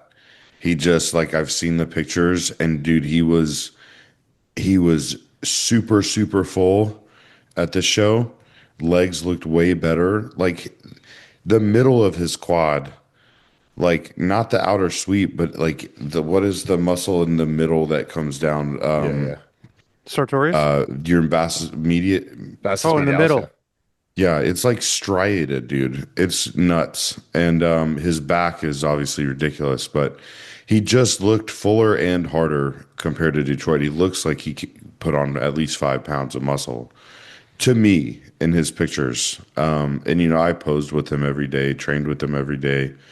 But looking at him post-show, he's been so dang disciplined. Like, the only true, like, off-plan meal he had was that breakfast meal you guys saw on my Instagram, and he's even leaner and lighter than he was show day. And I think he may be like me. I've talked to some people about this. He looks way different than that, I feel like. Can I give you my honest assessment after seeing that? He definitely does look better than Detroit, though. Yeah, he looks better than Detroit, but I'm going to give you a quick assessment structurally. Yeah. So when I look at Justin, what I see is a little bit more narrow in the shoulders and a little bit more straight of a sweep. And when I combine those things with a waist that's a little bit wider, he doesn't have the X frame that he could have with all that muscle. Yep. And I don't think it's his muscularity or conditioning or any of that that's holding him back. I think it's accentuating that X frame that's going to get him ahead. I agree. And we've been working on that with his posing, and as well as what I was about to say was he's been so disciplined with his diet, and he even like post show, he's hardly had anything. He's a bodybuilder's bodybuilder. Oh, I can see it through and through. Yeah. Like he loves it and he lives it and he motivates me. But like, yeah, he went a little lighter on the food than even his coach wanted him to. Right. And he's down in weight and his waist looks smaller. He looks harder. His hamstrings are harder. Like, I'm watching him pose today, post-workout, after having those pancakes and crap yesterday. Yeah. And he like filled out, plus he's been tighter. And his midsection looks way tighter than it did on stage. Like, he's starting to, in the last week since Texas Pro, I feel like he has better shape than he did. Okay. So and he started hitting that back leg spread like that too. I know Justin watches the podcast, and I'm pretty sure since you're on and he's his friend, he's probably going to watch it. I think it's solely, I totally see the like bodybuilder in him and like how like he's fucking hardcore. Like I could see it. It's a combination of those three things. And the only thing I'm going to say, and people who watch this podcast have heard me say it, Ian's probably heard me say it like a fucking million times, so I'll be quick with it. When Luke had this problem, I beat Luke at the Arnold's in 2006. In 2006. 2016, sorry. 2016. Yeah, that was a while ago. Sorry, that was when I got my pro card. 2017, I beat Luke at the Arnold. 2018, Luke came back and got second place to fucking Cedric. His physique did not change that much of muscularity. What happened was his conditioning got better, but more importantly, he was doing vacuums all year long, morning and night. He would do a morning on empty stomach, and then nighttime after 5 meals. And he would just pull and pull and pull. And next thing you know, he's doing vacuums on stage, and his waist looks tiny and everything else looks bigger. Just accentuate that. I'm not saying Justin's going to have the same impact that Luke had, because I don't know if he will. But I'm saying that's what I see. I see a guy with a ton of muscle who just needs to reshape it a little bit. Yeah, 100%. And we already have a plan for that for the off season. So like, this is a guy that loves to squat. He loves, when we say squat, like we're still doing hack squats, pendulum squats, but like when we go do RDLs, he's pulling 5+ plates for reps, like 10+ reps. Yeah. He's hip thrusting 8 plates per side on the Smith machine. I mean, so, you know, I had a conversation with him the other day. I'm like, look, I've got to make sure my waist does not grow a single inch. Right. So if we're going to do an RDL, I'm talking 3 plates, maybe max 4. 100%. And I'm like working on stretching the hamstrings. Like maybe we even do some gay hyperextensions. Like I'm not trying to grow my waist. And me and Chris also developed a plan for my midsection to get it even tighter for the Olympia and beyond the Olympia. So it's like, I already had that conversation with Justin, and we've got a plan to really, really tighten his waist, not let the obliques grow on either of us. Right. So that's the main goal is, you know, work on mobility, waistline, you know, being able to pose better for us, an aesthetic look. And I know 100% he'll be better on stage next year. Can I add one more thing? And I'm sure you and Chris have talked about this, and just see if you kind of have the same thought process. One of the things I realized mid to end of my career, because I had a little bit thicker waist, is when you have bigger arms, it makes your waist look smaller. Yep. So if you guys already have that. In the arms is like arms and back. That's, I mean, imagine Nick Walker with like 19-inch arms. Yeah, it looks so weird. What I thought you were gonna say is imagine Jordan with Nick Walker's arms. Yeah, I mean, be fucking mental. Like, then you're fucking, you know. Yeah. Before we move on to. I actually have one quick question. Sorry. Yeah, sorry. How was it? I've never competed like with a friend and a training partner like that. Like, how was it doing? Was this the first show you guys had done together? Was like that fun? Like you're fucking chilling backstage and stuff? Was that a vibe? Dude, it was awesome. It really was awesome. Like wake up, text each other our updates. Yeah. Well, what'd you weigh today? Like, oh wow, you're already you weigh more than me. Whatever. Like, it was so much fun, and looking forward to training every day. I will say this is the first prep. Not a single day in prep did I ever think, wow, I'm so fatigued, I don't want to go to the gym. Yeah. I was always excited to go to the gym. Yeah. And I was setting PRs like 5 weeks out, the way we were training and recovering and just managing everything, not to mention how hard we were training. Yeah. My cardio never got over 25 minutes a day. Yeah. It makes such a big difference. Intense. And we loved it. And we motivate each other. You know, we become really close friends outside of the gym, and he's become really close. So we obviously knew, like, going in the show, and we've talked about this on gasp videos we've done because we're both gasp athletes. He's like, you know, I know Jordan's kind of on a different level this year. And then he's like, but I'm coming for that ass next year, you know? So it's like, we understood our place where, you know, I've been a pro for longer, and I've established my placements last year, and I've never been outside of a top 5 yet. And, but that he's on the come up, he went pro later on. So, it's just been great for us. It was really cool prepping for the same show. We had no kind of like animosity or anything. Yeah. It's such a like an important thing you touched on there too. And we've said it a million times on the podcast, like how, and like, I noticed this in my career too, like the years where I just was having fun, like the most fun training where I like looked forward to it every day. I was excited to get in there and like challenge myself and push the numbers. And like you said, even if you were tired, you were just like, you never felt too tired to train. Like you were just so excited to like get in there and you fucking genuinely enjoyed the training. Were always the years I by far made the best progress, you know? Yeah. 100%. Yeah. It's the environment too. We're at Destination Dallas, which is a home base for Gasp. So it's like it's like a family there for us. We love them. And MJ that owns Gasp, he's been great to us. So it's just been really good. Yep. Can I tell you guys something? Nope. There's a fly in my coffee and I almost drank it. Drink it. Dude, extra protein. Get that in you. That's fucking disgusting. Yeah. Anyway, moving on. Akim, are you going to beat Jordan at the Olympia? We're back to this. Listen, man. What I would say is I already proved. I'm the veteran over here. I already proved myself. You proved yourself. I know. I'm just saying. Like Jordan just got done a speech about being a veteran. I'm going to fuck him up. I'm just saying. What was your highest placing at the Olympia, Akim? 6. That was good. That's what I thought. That was 2020 when he beat me and I was 7th right behind his ass. Fucking hell. Kept me out of that first call up. Justin Wyatt or Justin Abbott asks, what's Jordan's favorite food and why is it donuts? Is it donuts? It's donuts, yeah. Can I ask you something and be honest? Is it hard to celebrate if your friend didn't do as well as he wanted to? Like, are you still like, yeah, I'm the fucking greatest, and your buddy's over there like he's not happy with how he did? Like, so you have to tone down your shit a little bit? I mean, no, because he's one of those guys. He just cares. We care about each other so much. So we actually had a conversation backstage before finals, right? And that's when I kind of talked to him about how Chicago was for me last year, and having these expectations, and working so hard for something, and the expectations not coming through yet.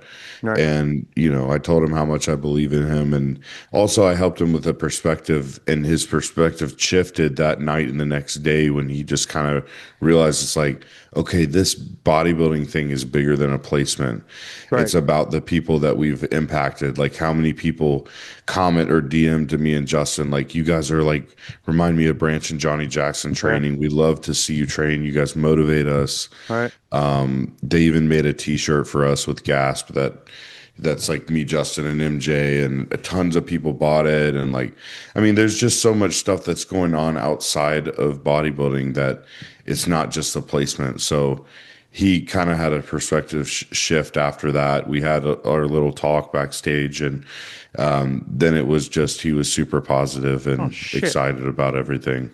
I'm still here, guys. I promise. Oh, we're gonna get that fucking weird view again. All right, Ian, there you go. This looks like a weird talk show now. Yeah.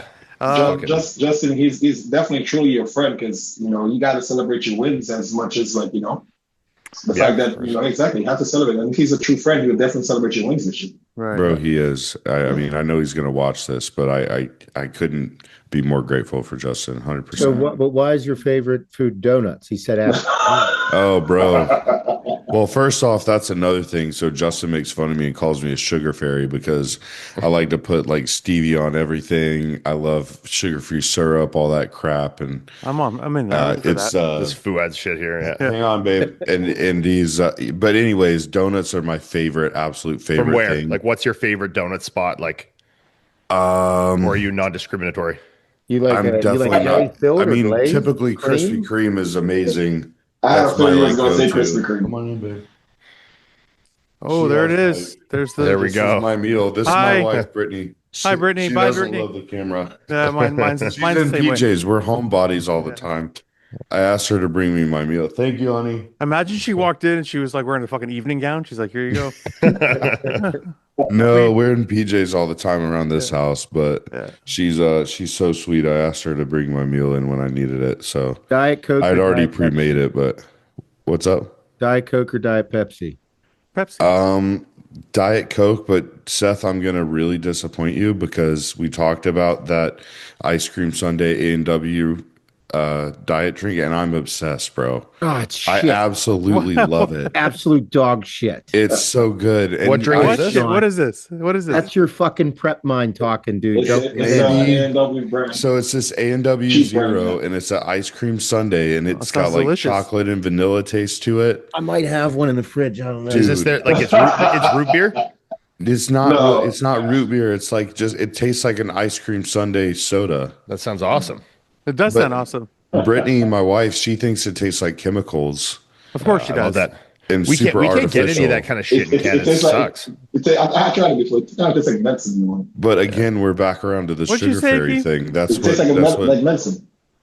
Come on, man. I'm serious. It tastes like medicine. You can't make a zero sugar taste amazing without the chemicals. You gotta have the chemicals. Hey, it's just me. It tastes like medicine to me, man. bro. It's not good. Like cough syrup or some shit like that. You know what? I'm gonna take Jordan's side on this just because I like stevia and fucking. If I really can, like Find out everything. if I find some at the store, I'll send you 12 pack up, and then you can. dude. take- Like for instance, the other day I saw my breakfast. I eat these. I'm with Flavor Gang, Ross Flanagan's company, All right. and they're amazing to me. But I eat these Flavor Gang waffles, and I put them on my YouTube, and everybody's like big on my food YouTube stuff.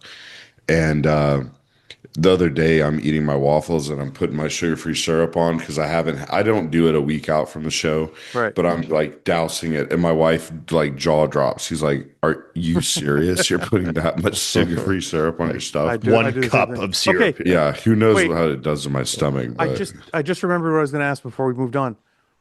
And this is on the business side of things. Have you and Justin thought of starting like your own YouTube channel together?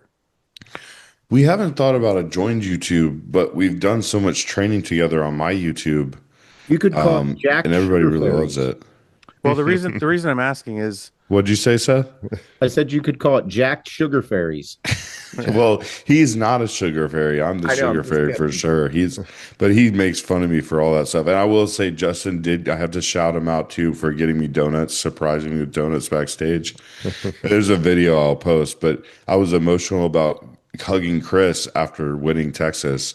Yeah. And then I look at the donuts and I get all excited. He's like, "You're crying about donuts. You're ridiculous." Like, because I still had tears in my eyes. right.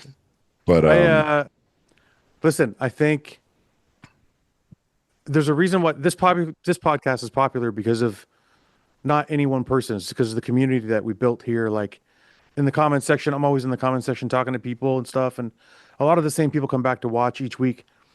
I think you and Justin could do the same thing because the one thing I realized about people is they love the camaraderie, right? So they see two jack motherfuckers going crazy, training, sweating, fucking grinding it out every week. They can like draw inspiration from that for their own training with their friends, right? Yeah. So I don't know. I think that'd be cool for you, but that was just a thought. I do think it was a good idea. 100%. Crossed my mind. And he does well, with explaining like training stuff. He's got a great training knowledge. Yeah. That was a lot of good stuff. Seth, are you drinking that ice cream sundae anyways? No, it's root beer. Oh, okay. I was like, did he just pop it open to give it another shot? No, Man, that's one of the things that fucking sucks. Like Canada, we have like no good diet drinks here. Like trying to get good diet drinks here is impossible. Like you're getting like basic like fucking Diet Coke, Diet Pepsi, maybe like fucking Sprite or 7-Up or whatever. But that's like it, man. We don't have shit over here. Okay, but They does want you to anybody? be too healthy. They actually want you to live a long time. Wait a minute. Does anybody dispute that fountain pop is better than any pop? oh yeah, it's way better. Anybody dispute that? I disagree. I like it better from a I can. disagree too. Like if I'm going to In-N-Out or something that's right Akim, down you the disagree. road, Just to disagree with No, me. no. I'd rather have it from a can. Really? I'm the same way. A can. A can is the Yeah, worst. can- No, can's second best after fountain. Nah. No, It's always flat to me. no. What would you put ahead of can? This is. I'm going to tell you Plastic guys. bottle. Plastic bottle is the bottom. Just hold on. It a minute. is. I'm going to tell you guys the best way to drink a cola in general. Yeah, McDonald's. Glass bottle. Listen to me. No, buy a 2-liter, right? Uh-huh. Open it, just leave it, and then close it, and then leave it in the fridge for a night. The next day, it's fucking perfect. It's got the right amount. The right. It'll be No, flat. no. It's still got carbonation, but not so much that it's burning your throat. so you can kind of chug it. It's out of plastic though. Anything out of the plastic is the worst It's ones. got to be 1 day old, and plastic bottle's better than can. No, man. You need max. The general consensus is that can is like usually first or second. Yeah. Can is gross. I can't do can. No, can is like either first or second always. Yeah. There's no way can is first. Yeah. Fresh pop of a can with max carbonation, cold from the fridge. That's what it needs to be like. Yeah, because cans retain their carbonation. That sounds like better. it's burning. That literally sounds like it's burning my throat. Oh, princess. Great feeling. No, Okay. no. Full experience. That's why the fountain pop is so good because but it's always flat. they make it so there's more syrup. More Yeah, it's syrup. more syrupy. Yeah. Oh, you guys don't know how to do pop. always- And then if you have to put ice in it, then it ruins it you too. You guys are all healthy. You don't know what you're talking about. You think plastic's good? You're out. Yeah. Listen, But Fouad, you're a McDonald's fan, right? of course, fountain pop. So at I'm McDonald's. all in with you on that, bro. I would do McDonald's on a cheat meal any day. Yeah. What's your cheat Me and meal? my wife both. Tell me what your cheat meal from McDonald's is, and I'll tell you where we're at. Well, let's hope that we've got a McDonald's that'll serve breakfast late because I'll totally get a griddle. I'm going to give you a free for all of the whole menu. Tell me what your order is. It's listen, this isn't a post show. This is like a regular Tuesday night. I want to have a cheat meal. What are you going to have? Okay. I'm definitely getting a bacon, egg, and cheese McGriddle. Okay. I'll get some hash browns. I'm going to get a double quarter pounder with a large fry. Okay. Probably get a second large fry. Okay. And then I'll get like 3 double cheeseburgers because there's something like about nostalgic the double cheeseburger. I know. Double cheese is the best about item on the double menu. cheeseburgers. I know. It can't be a McDouble because they only put one piece of cheese. You need 2 cheese. Yeah. No. You need 2 patty, 2 cheese. I agree.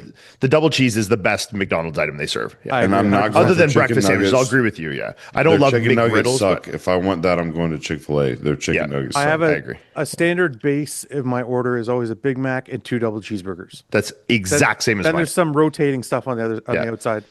I never really go for the Big Mac. Why? I always do. Just out of like, it's just like feels it's like you have to. It's a basic item for me. Yeah. Yeah. Maybe I need to do that next time.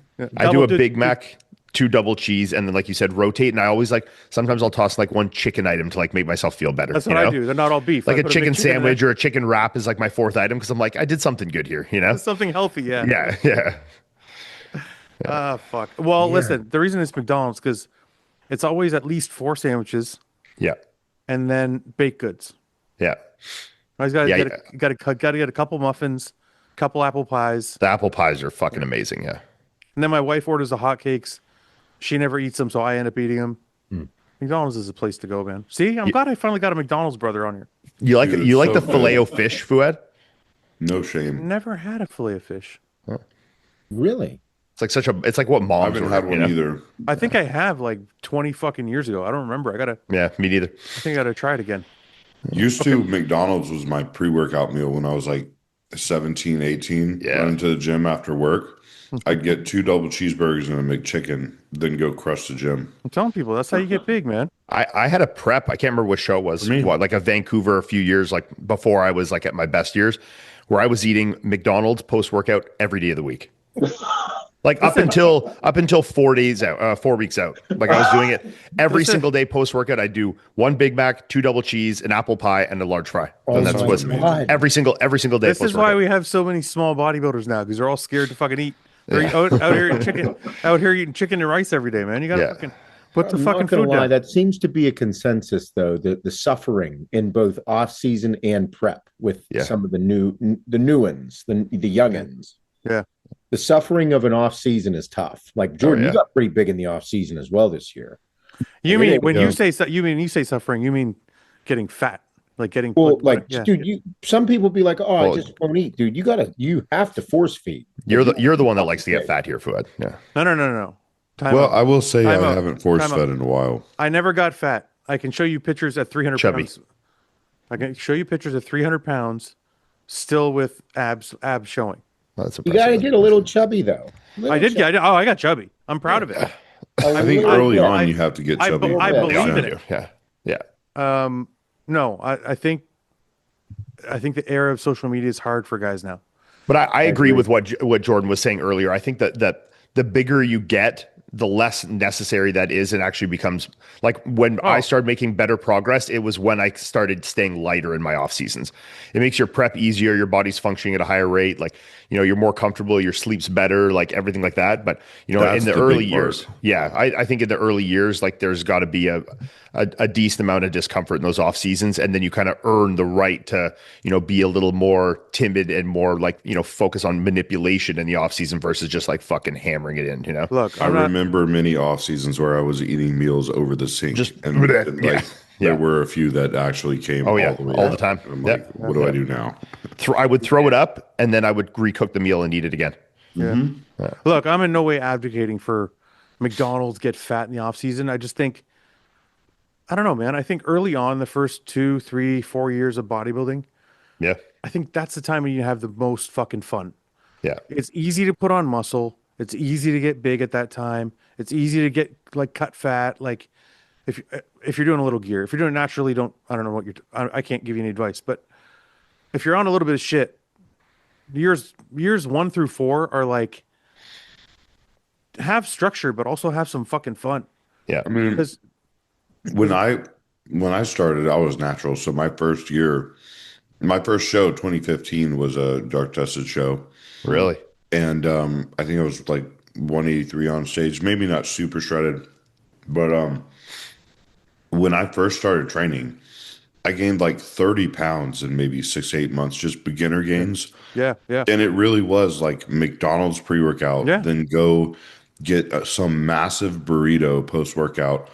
And when I was packing my food for work, it was like protein bars, PB&Js, massive ham sandwiches, whatever because I was still living with my parents. Just Greek yogurt, like whatever I could stuff in a bag. And then post-workout was some massive 2,000 calorie meal, you know. Well, it's funny. I used to go ahead. Sorry, I just want to say I'm glad you said that, because I don't know a lot about natural training, but I specifically had Bob Waterhouse on the podcast, because Bob Waterhouse, if some of you don't know, is a pro classic physique competitor who was natural. He turned pro naturally and then got on after, but he'd been natural pro for a long time. But I had him on specifically to ask him these kind of questions. Like, is it different for you because you're natural? Because I would say things and inevitably I would get a whole bunch of natural people telling me, oh, I can't do that. Yeah, that's just for you because you're on steroids. When I had Bob on, he told me specifically he'd do the same thing. Off season, get a little bit chubby, put on the weight. Obviously, you had to diet a little bit longer, but like the systems weren't that different. So no, I've coached guys in Canada to win like Canadian national natural championships, you know, like 2 I've won. And it's literally no different. You know, the time frames are a little different. Like you said, you know, fat comes off a little slower, you know, things like that, you know, when you don't have, you know, ergogenic aids, but like the process is the same. Like even coming down to training volume, like I wasn't like fucking being super timid with training volume with guys because they were natural. It's like working up to a limit that, you know, they could recover from well, which in a lot of cases is almost the same, you know? This guy asks a question. When you come off cycle, have you ever noticed the music you like changes? This is going to be interesting. I like less like hardcore metal music when I'm not on steroids. Why? Because I'm not as fucking test ramped up, and I don't like have that fucking anger in me to just want to drive to the gym listening to like, blah, you know. So you're just like listening to really like soft stuff and like. Yeah, I'll listen to like Katy Perry and Taylor Swift. And I was just gonna say Katy Perry, you know, maybe some old school '80s stuff. Yeah, I'll cry a little bit, you know. Bro, I love the '80s music. 80s. I just did that on my road trip from California. I put in greatest '80s hits. Just fucking vibed. Okay, I have this question for you. Somebody sent it to me. I forget the name. Shout me out. Morgan Batista. Thank you for this.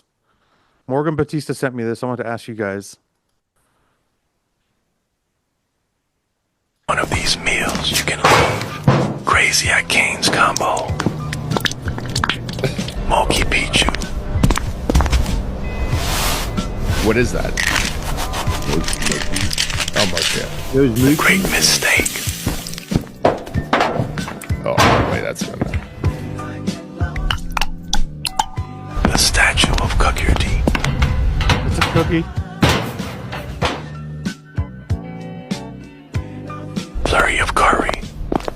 Oh, geez, flurry of curry. Fuck that.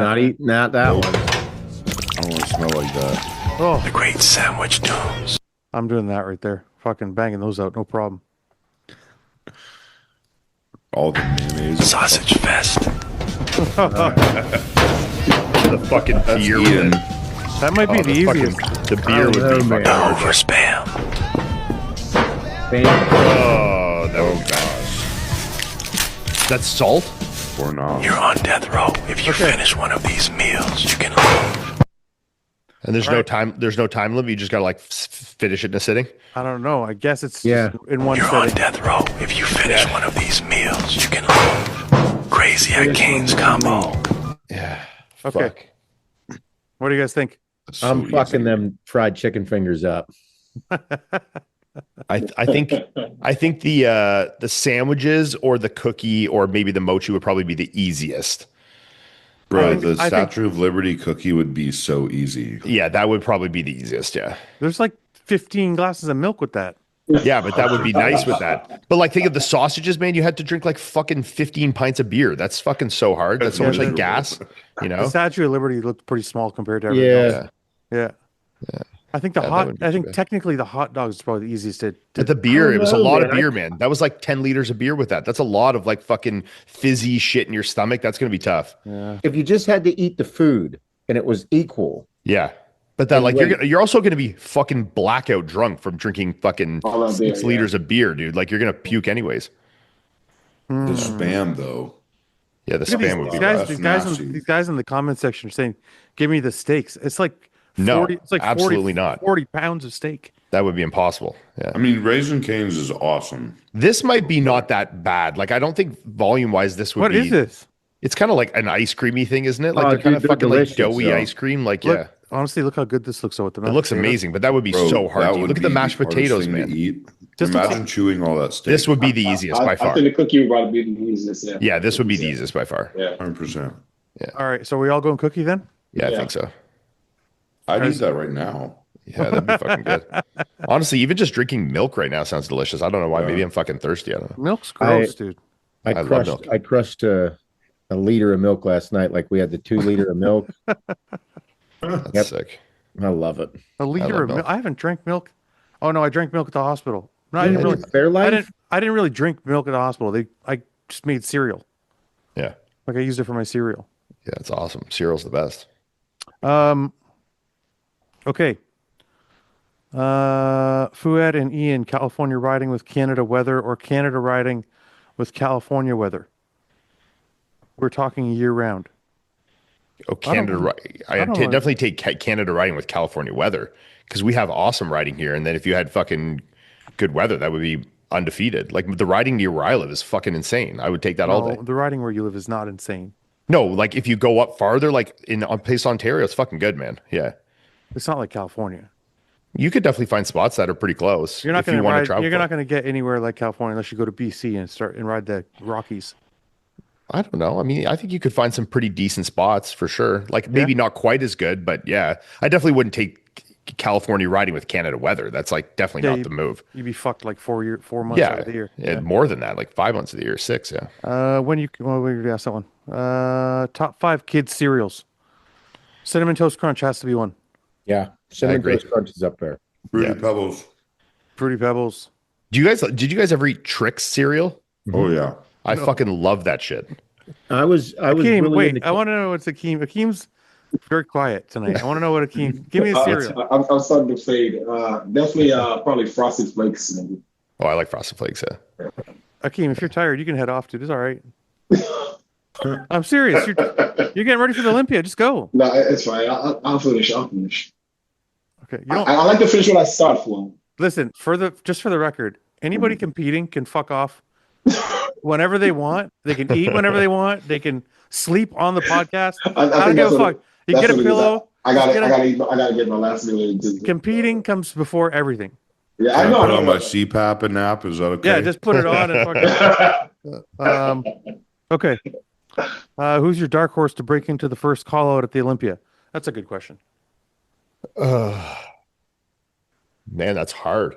I'm gonna say Oh no, dude. The top Is it six people, right? Six people. Let's say 6 is usually the Olympia. So six, we're going to say the first four in no particular order to be Samson, Hottie, Derek, and Nick. I would agree. We all agree with that? Yeah. Okay. So then after that, you have 2 placings open. You have Andrew, Martin, Martin, and then so who could upset those 2? I mean, the only person that I think is, but it's, you could say a dark horse, but they're not really. But he's never going to get over would be Baruz. You know, Baruz won't get over. He won't get over. I don't think so. Not getting over. Yeah. So then you have Brandon, you have Akim, you have William. You have who else is in there that we have? Akim. We have Jordan. We have Tony. Tonio, yeah, he's qualified. Yeah, Tonio's qualified. You got Brett. Brett's qualified. Brett's qualified. Brett's looking pretty crazy. Brett looks really good right now. Yeah. I'm excited to see a Brett and Jordan next to each other. Yeah. You know? Yeah. Like I think that's that would be really cool. I think that's a cool, like, you know, kind of comparison there, I think, you know. That's a different physiques though.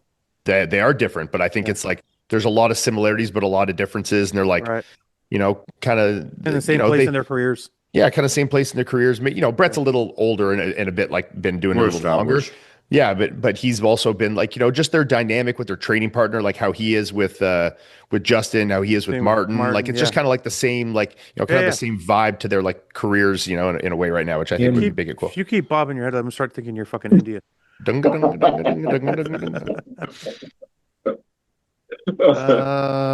Okay, we didn't name one. Seth, come on. I need to look at the lineup. Can you pull up the lineup? Let's see here. Oh no. That 6. Because dude, if you're putting you're gonna be, we're talking about putting Andrew Jack in 6th place. I'm saying Andrew and Martin are going to round out that top 6. That top 6. Yeah. So, Regan's a good one. Regan's in there. Regan could make that fucking jump. I don't agree. I'm not saying he will. I'm saying if somebody could, it would be him. Is Nexzilla doing it? Yeah, Rubiel's there. Yeah, you have Rubiel or fucking what's the fucking Russian fucking Brazilian guy? Hey, come on. I want to ask you guys, have you guys seen this Stefan kid? No. This French kid who came from Classic? He looks insane, dude. Yeah. He works with Patrick Tour. Yeah, he's doing the fucking Italy. He's doing Italy. Yeah, he works with Patrick. He's sick.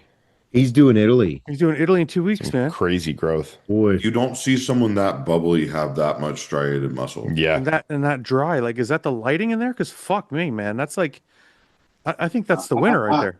I'm going to hold off on that one until I see knew you were. I knew it. I fucking knew it. I knew listen.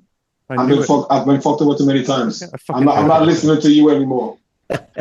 What's the deal with Brandau this year? Like, cause he like had some shit going on earlier in the year, and I think he is still doing the Olympia, but like, where do we kind of see him being at? Cause like he's been pretty like fucking all quiet on the Western Front there, you know? Quiet, yeah. You know, so like that's either, you know, he's had time, he's rested, he's fucking, you know, feeling good, or it's like, things aren't, you know, fucking firing all cylinders. So like, who knows, you know?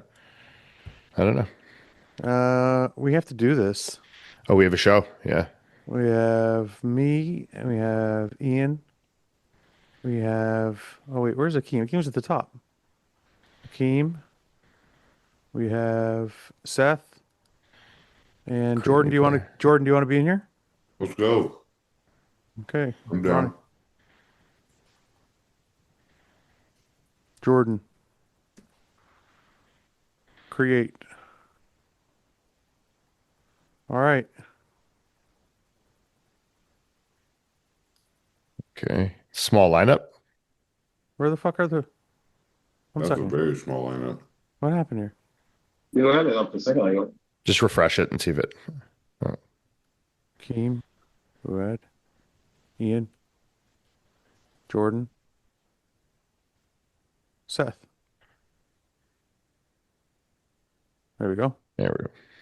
All right. We only got 7 here right now. So obviously there's probably going to be more, but we can start. Yeah. Is the official list isn't out yet, right? Or is it? I haven't. No, the official list won't be till the Monday before. Is it the show's not this coming weekend? Oh, September 7th. Okay, yeah. What the? Couple weeks.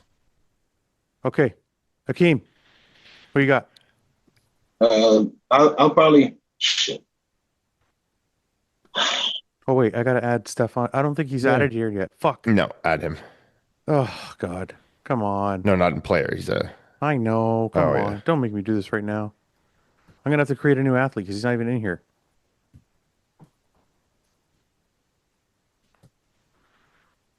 No, that's not Stephen Frazier. No.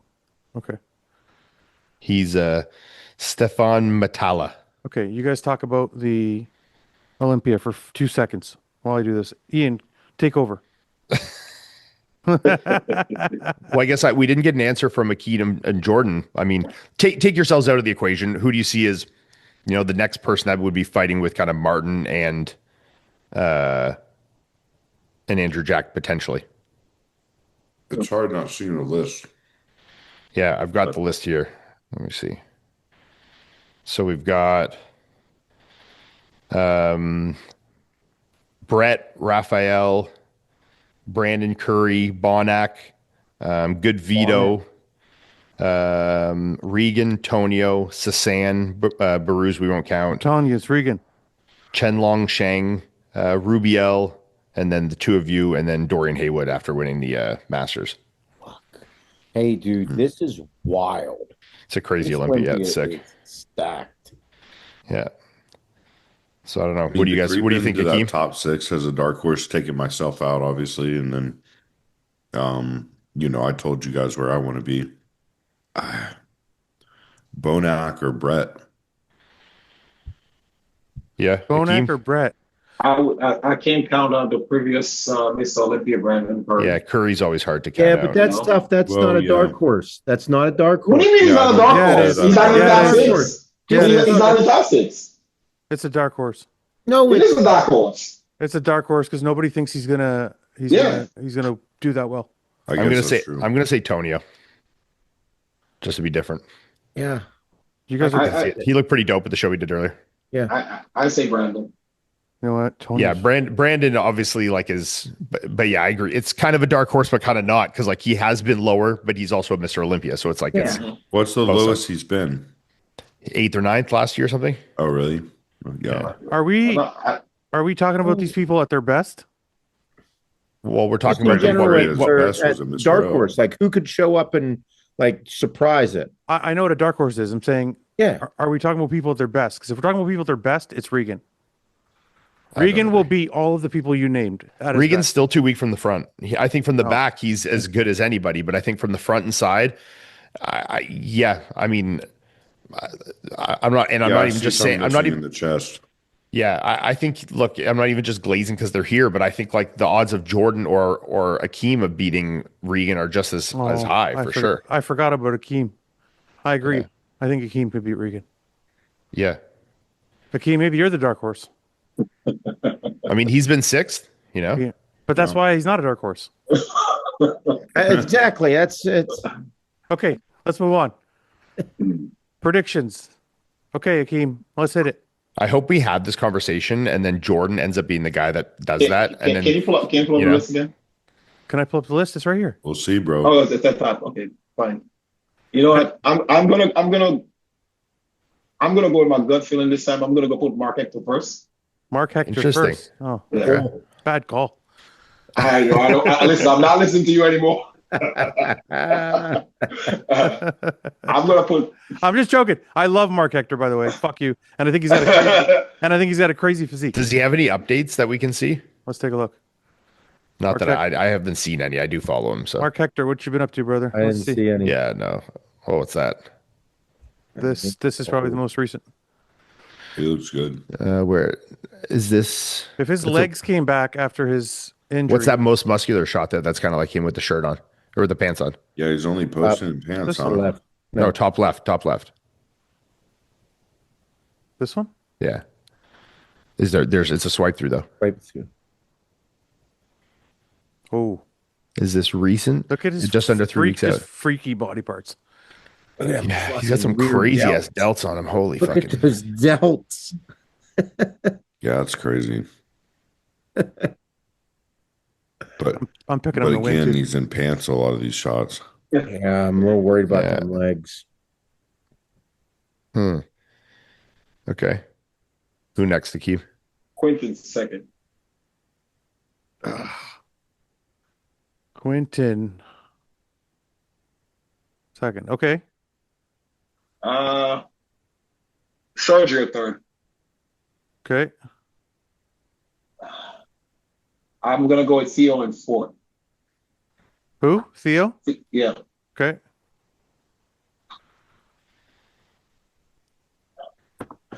I want to go with Amir in fifth. Yeah. And then Stefan in sixth. Okay. What do we have? Tim in seventh. Got Lewis and Tim. Tim in Tim seven. in seventh. And then Lewis. And Lewis, yeah. Okay. Ian? Oh, shit. Ian? Or Jordan? Or Seth? Yeah, anybody can go if they're ready. Seth, you want to go? Seth Yeah. always was last. Cheater. Yeah, I like to cheat. 'Cause I'm Seth. going to go with Quentin in first, then Sergio, then Mark. Go back up. We did the reverse. Lineup.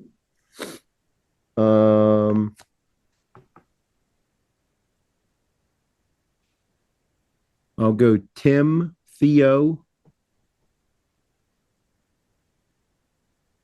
Tim, Theo. Go back up. Left with yeah. Who am I left with? you're left with Stefan. Amir. Amir Amir, Lewis, and Stefan in sixth. Okay. Amir and Lewis left.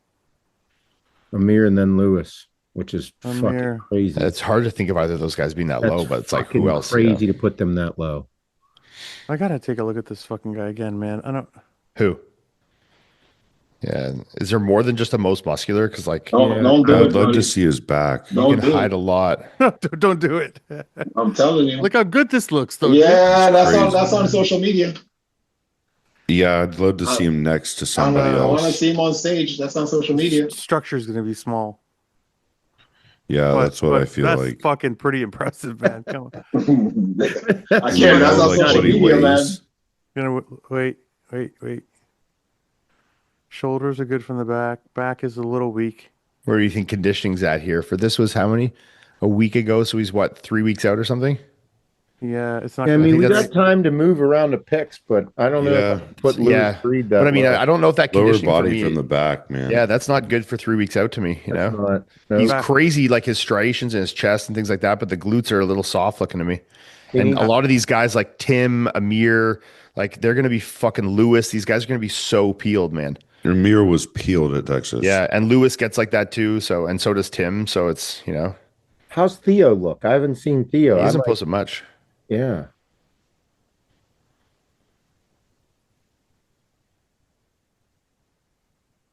Looks like Theo. Yeah. Oh, there's some shots there. He definitely gonna disappoint, man. He's pretty balanced. Yeah, and he's a lot bigger in person than you think as well. Mm-hmm. Oh yeah. All I'm trying to do is justify the conditioning against Lewis. Mm-hmm. Lewis and Amir. Yeah. I don't think he'll be as hard as either of them, but he is a little more balanced. Yeah. More complete, yeah. And more handsome. He's got a great side try. Yeah. Yeah, he always looks better against people because he's structurally like a decent sized guy.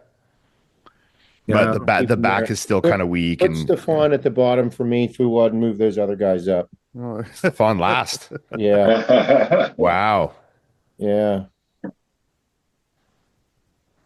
So we're going Amir. Yeah. Lewis. Stefan last. Okay. Wow, that was a fucking change of heart. I think I'm gonna put Mark. No. No, don't follow me now. Yeah, I was gonna say he's gonna change. Akim will change his picks. He'll be like, Fouad's wrong. Yeah, I know. Shit. I like Mark's physique a lot. Yeah.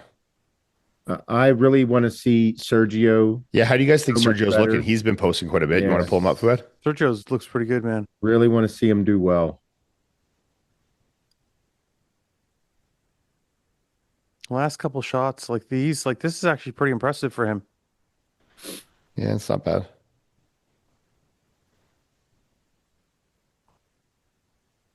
This is the best his last spread has looked to me. Yeah, I agree. It's a good front double. Yeah, chest has a little more projection than we've seen it. Yeah. So overall, this is a pretty solid look from him.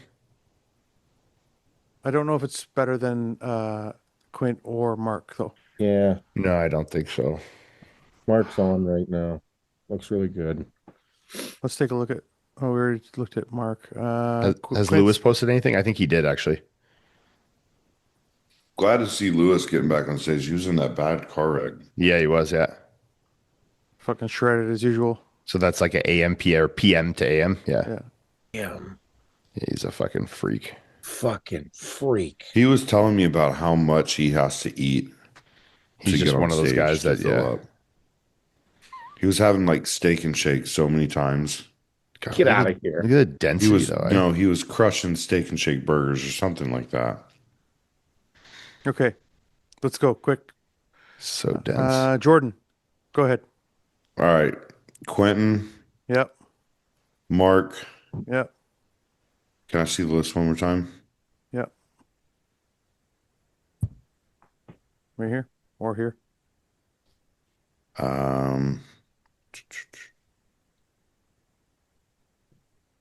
I'm gonna go Amir,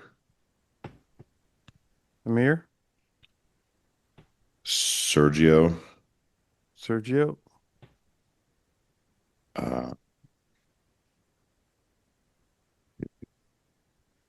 uh, Theo,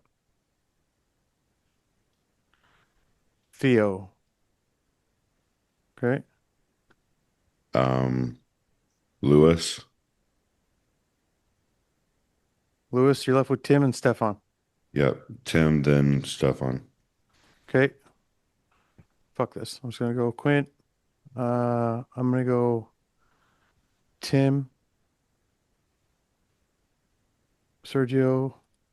Wow, you're putting Tim before Sergio. Yeah. Okay.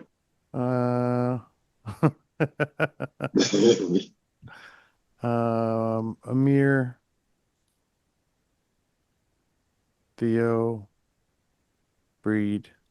Stefan. Stefan, I feel like he's gonna be a little small on stage. Ian, go ahead. Yeah, I'm going to do Quint, Yep. Hector. Yep. I'm going to be different than you guys. I'll go Stefan, Oh, okay. Sergio. Yep. Amir. I don't trust Ian because he talks to Patrick all the time. Go ahead. Yeah, I don't. Lewis, Theo, and Tim left.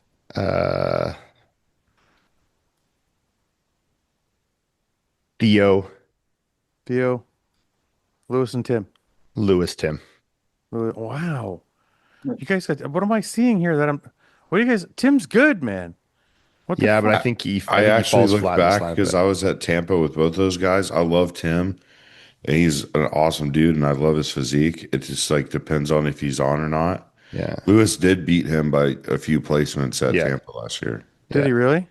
Yeah, I had to Yeah. look back just a second ago to remember, but that's the only reason why I picked it that way. Tim just loses a lot of ground in his front shots because like it doesn't flow super well. He doesn't like display them super nicely, and he doesn't have a lot of like. I know he gets peeled, but on stage he looks like he doesn't really have much like deep detail on stage, Right. especially from the back. Like it looks like a bit like kind of blocky and doesn't flow together super nice.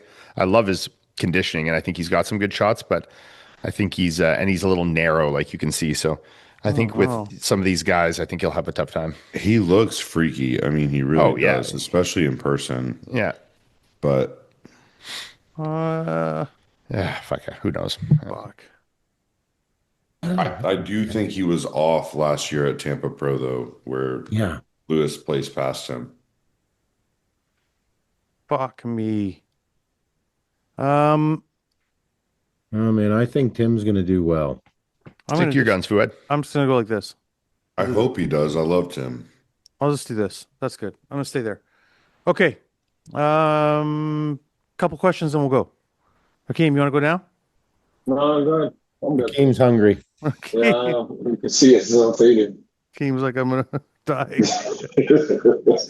End the podcast. Dude, you can go, man. It's okay. No, like I said, listen, I'm gonna get shit later on. Like, oh yeah, you See it through. See it through. Yeah, exactly. Yeah. Most athletic bodybuilder. Huh. Who did that 100-meter? Was it Kevin LeVron? Yeah, but he got fucking dusted by Dwayne Chambers. So yeah, but I mean the current. I mean current. Current. Oh, okay. Most athletic current, like currently active open bodybuilder. Like that could still be, or that they were at some point in their life. No, that they are athletic now. Okay, because like I know there's some guys like like Tonio and shit that were like crazy good athletes at some point in their life, but I don't like if we're counting now. I mean, the obvious answer is you have to think of some. You have to think of someone that's actually still kind of small, Right, like, exactly. Because when you're fucking 3 bills, like no matter how much of an athlete you were, it gets kind of hard, Yeah. So I was thinking of that watching Nick Walker walk in one of his videos recently. I was like, that man is just fucking. Yeah, I mean, if we're gonna pick who I think is probably the worst athlete currently, I'm probably gonna pick Nick. Nick Walker. All right. Fuck. All right, I'm gonna ask you this, and then we'll go. Okay. Top 4 at Olympia in your order. Ian. We'll see how much this changes between now and the actual show. Samson, Derek, Nick, Hottie. Samson, Derek, Nick, Hottie. Okay. Seth? Samson, Nick, Hottie, Derek. I have the same thing. Samson, Nick, Hottie, Derek. Samson, Nick, Derek, Hottie. Are we all crazy for having Hottie that low? I don't know. That's what I was just about to say. I think it's just as his legs are like starting to dwindle a little bit more year to year, and I think the upper body's still growing though. That's the problem. Yeah, but that makes it worse. Yeah, and I think from the back last year, his like sweep was really deteriorated, and his glutes weren't like quite as dug in as we'd seen him. And it just looked like the lower body as a whole is like kind of in that like old man stage a little bit. I think how old is he now? Do you guys know? Not as old as you think, but I think but Nick's age gonna in the overwhelm. game is older. Yeah. I think Nick's gonna overwhelm these guys with muscle. I agree. That's gonna be the problem. I agree He's just 100%. Getting too fucking big to handle. Yeah, I could. I'm trying to Say it. I would have Nick beating Derek for sure. Like I had him beating him in Pittsburgh. I know that wasn't the same Derek that was at the Arnold. Yeah. But I still think even if it was that Derek, I think the version that Nick's going to bring could still potentially overwhelm it. But if I'm putting like money on what I think the judges will prefer, not like what I would like to see or what I think is going, I think that they're going to still have Derek over Nick. I don't know, man, because I think they know they made a little bit of a blunder in Pittsburgh, and I don't think they're going to make it again. I think. I don't think they made a blunder because the panel was split. So like if it had been like a full score to Derek, then I would have agreed. But because they were like there was kind of deliberation between them, and it was like pretty split down the middle. Hold on though. I think those judges still had Derek and will still have Derek, and that's a majority. What I'm trying to say is the judges that had Derek, when you go home at night, you start reading all the comments and you start listening to all the analysts and stuff, you may go back and go, yeah, maybe I didn't look at it right. Yeah. I mean, and even when he put up his video after, he said he had Nick winning. So like, if you're a judge looking at that, like, and you're like, fuck, even Tyler had him, I'm looking back and you're like, fuck, maybe he was right. So I can agree with you there. I almost drank my coffee with the fly in it. I do think Nick will be significantly better, not significantly, but definitely quite a bit better than he was earlier in the year. And I don't think Derek will be a whole lot different, But I know Nick's watching this, and I'm just going to say there's no fucking way he's going to beat Samson. So, sorry, Nick, but no, I expect a dry Samson from some of the pictures I've already seen. I know some of the things he's already changed in his programming, and I expect a different Samson. I think I think everybody should. I'm really excited. I'd like to see the showdown between Samson and Nick. Yeah, because they will be the biggest people on the stage. So it'll be. Nick reminded me such different physiques. Like Nick reminded me today that they're tied. Yeah. So it's a showdown. He's like, I'm like, he beat you at the Arnold. He's like, yeah, I beat him at the Olympia. So Nick beat Samson at the Olympia, Samson's first Olympia. and Nick took 4th, and Samson took 6th. And then Samson beat him at the Arnold, I think 2 years later. Or a year later. So now they're tied. Yep. That's the fucking showdown. Tiebreaker right here. And I'll tell you the truth. It's the fans for fans watching. I think that's the showdown everybody wants to see. Yeah. The 2 biggest guys on stage. No, what I wish they would, and I know the Olympia now like has so many logistical nightmares of they have way too many athletes in the show and it runs too long and all these things that I think they do need to remedy.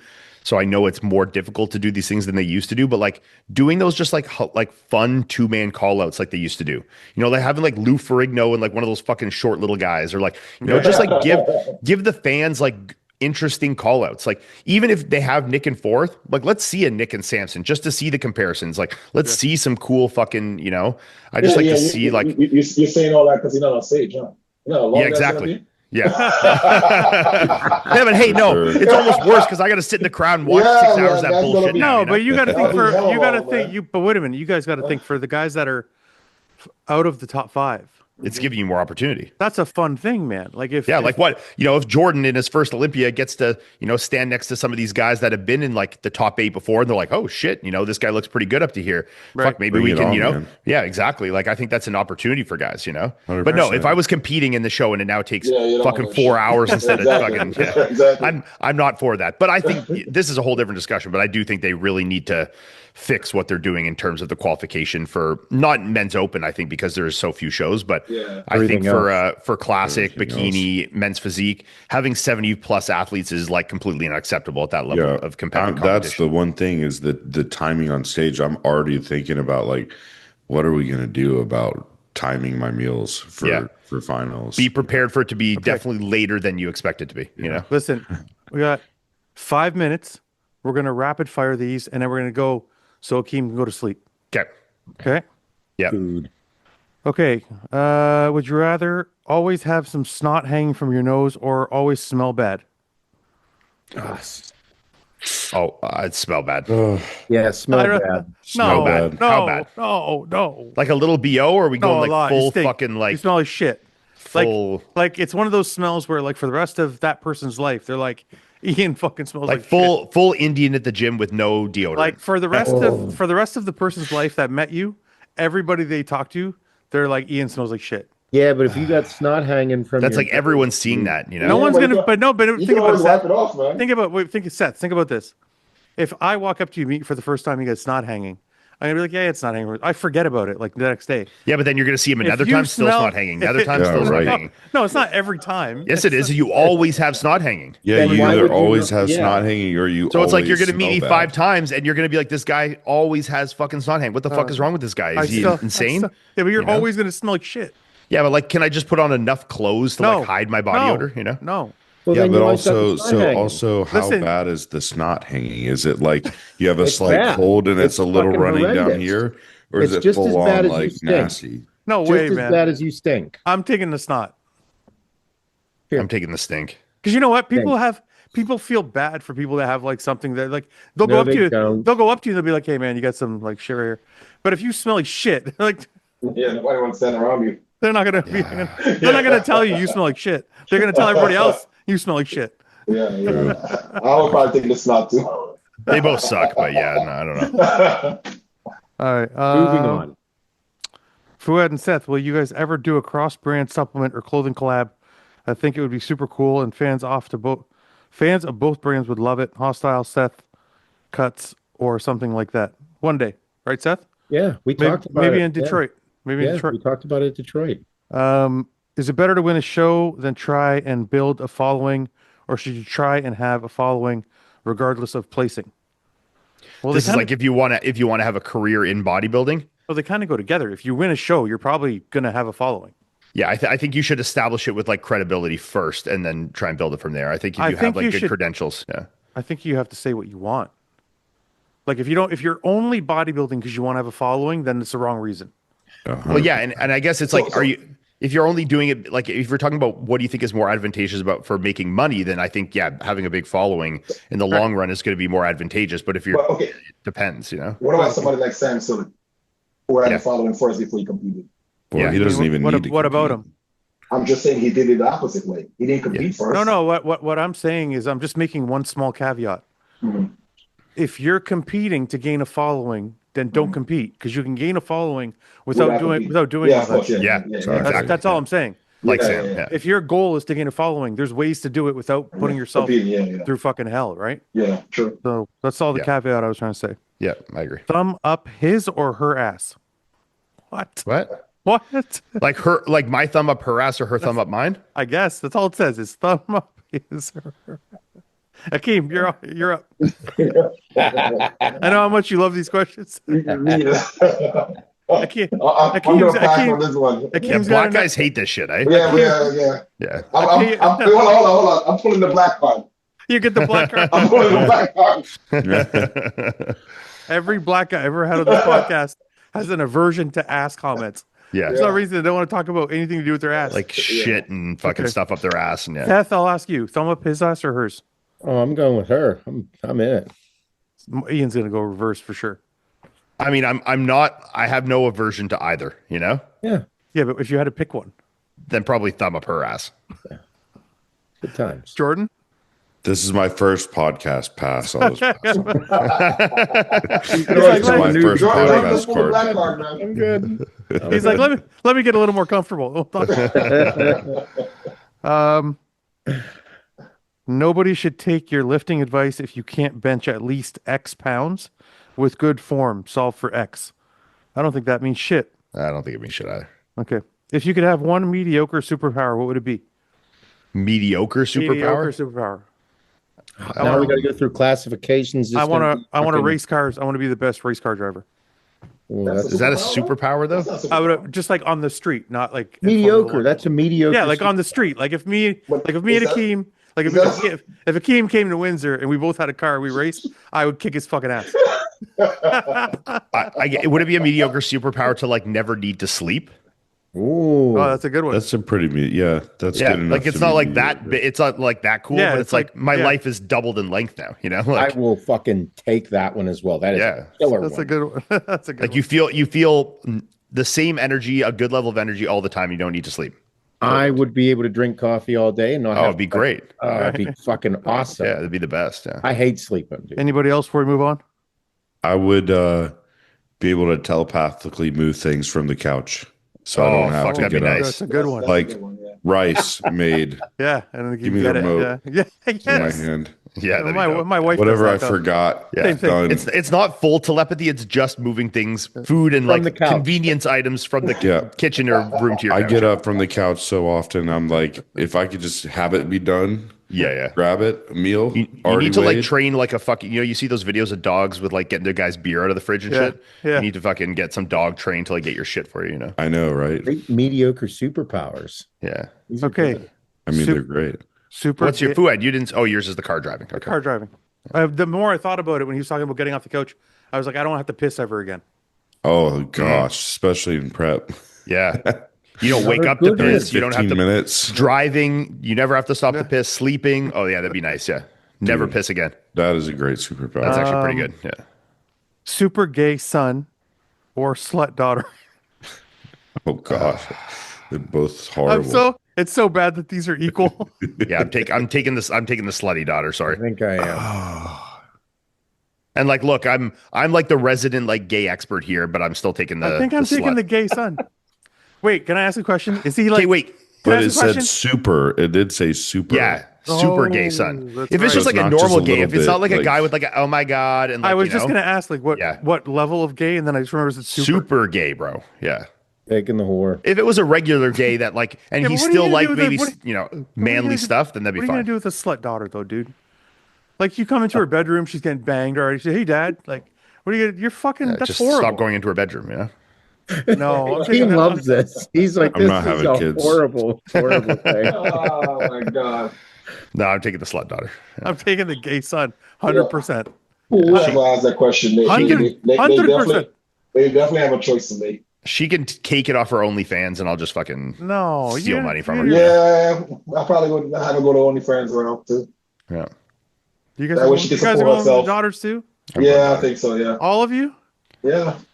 It's such a tough she get her own OnlyFans. She can make a career out of it. Yeah. What if her OnlyFans was like she was getting fucking railed by 4 dudes? Well, or she can just marry like some fucking rich dude, be like slutty and marry some rich guy and fucking live in Monaco on yachts to suck his dick and shit. I'm fine with that, you know. No. She's like hardcore slutty. She's got like. Guess what, dude? In this day and age, she might be making like fucking $4 million a year. She makes $1 million a year. Yeah, she can bang all the NBA players and shit. So you're okay with it then? No, I'm not okay with it. But I'm not okay with my super gay son either. So you got to pick here, you know. Yeah. Well, what if the super gay son is not promiscuous? He's just super gay. Listen, I'm having a hard time. I'm okay with, yeah, me too, right? Because like, so what? He's really flamboyant. But if he may just chill in his room and just but if he's super gay and maybe we won't be able to like connect on anything. You know? I don't want to. You're going to connect with your hardcore slutty daughter.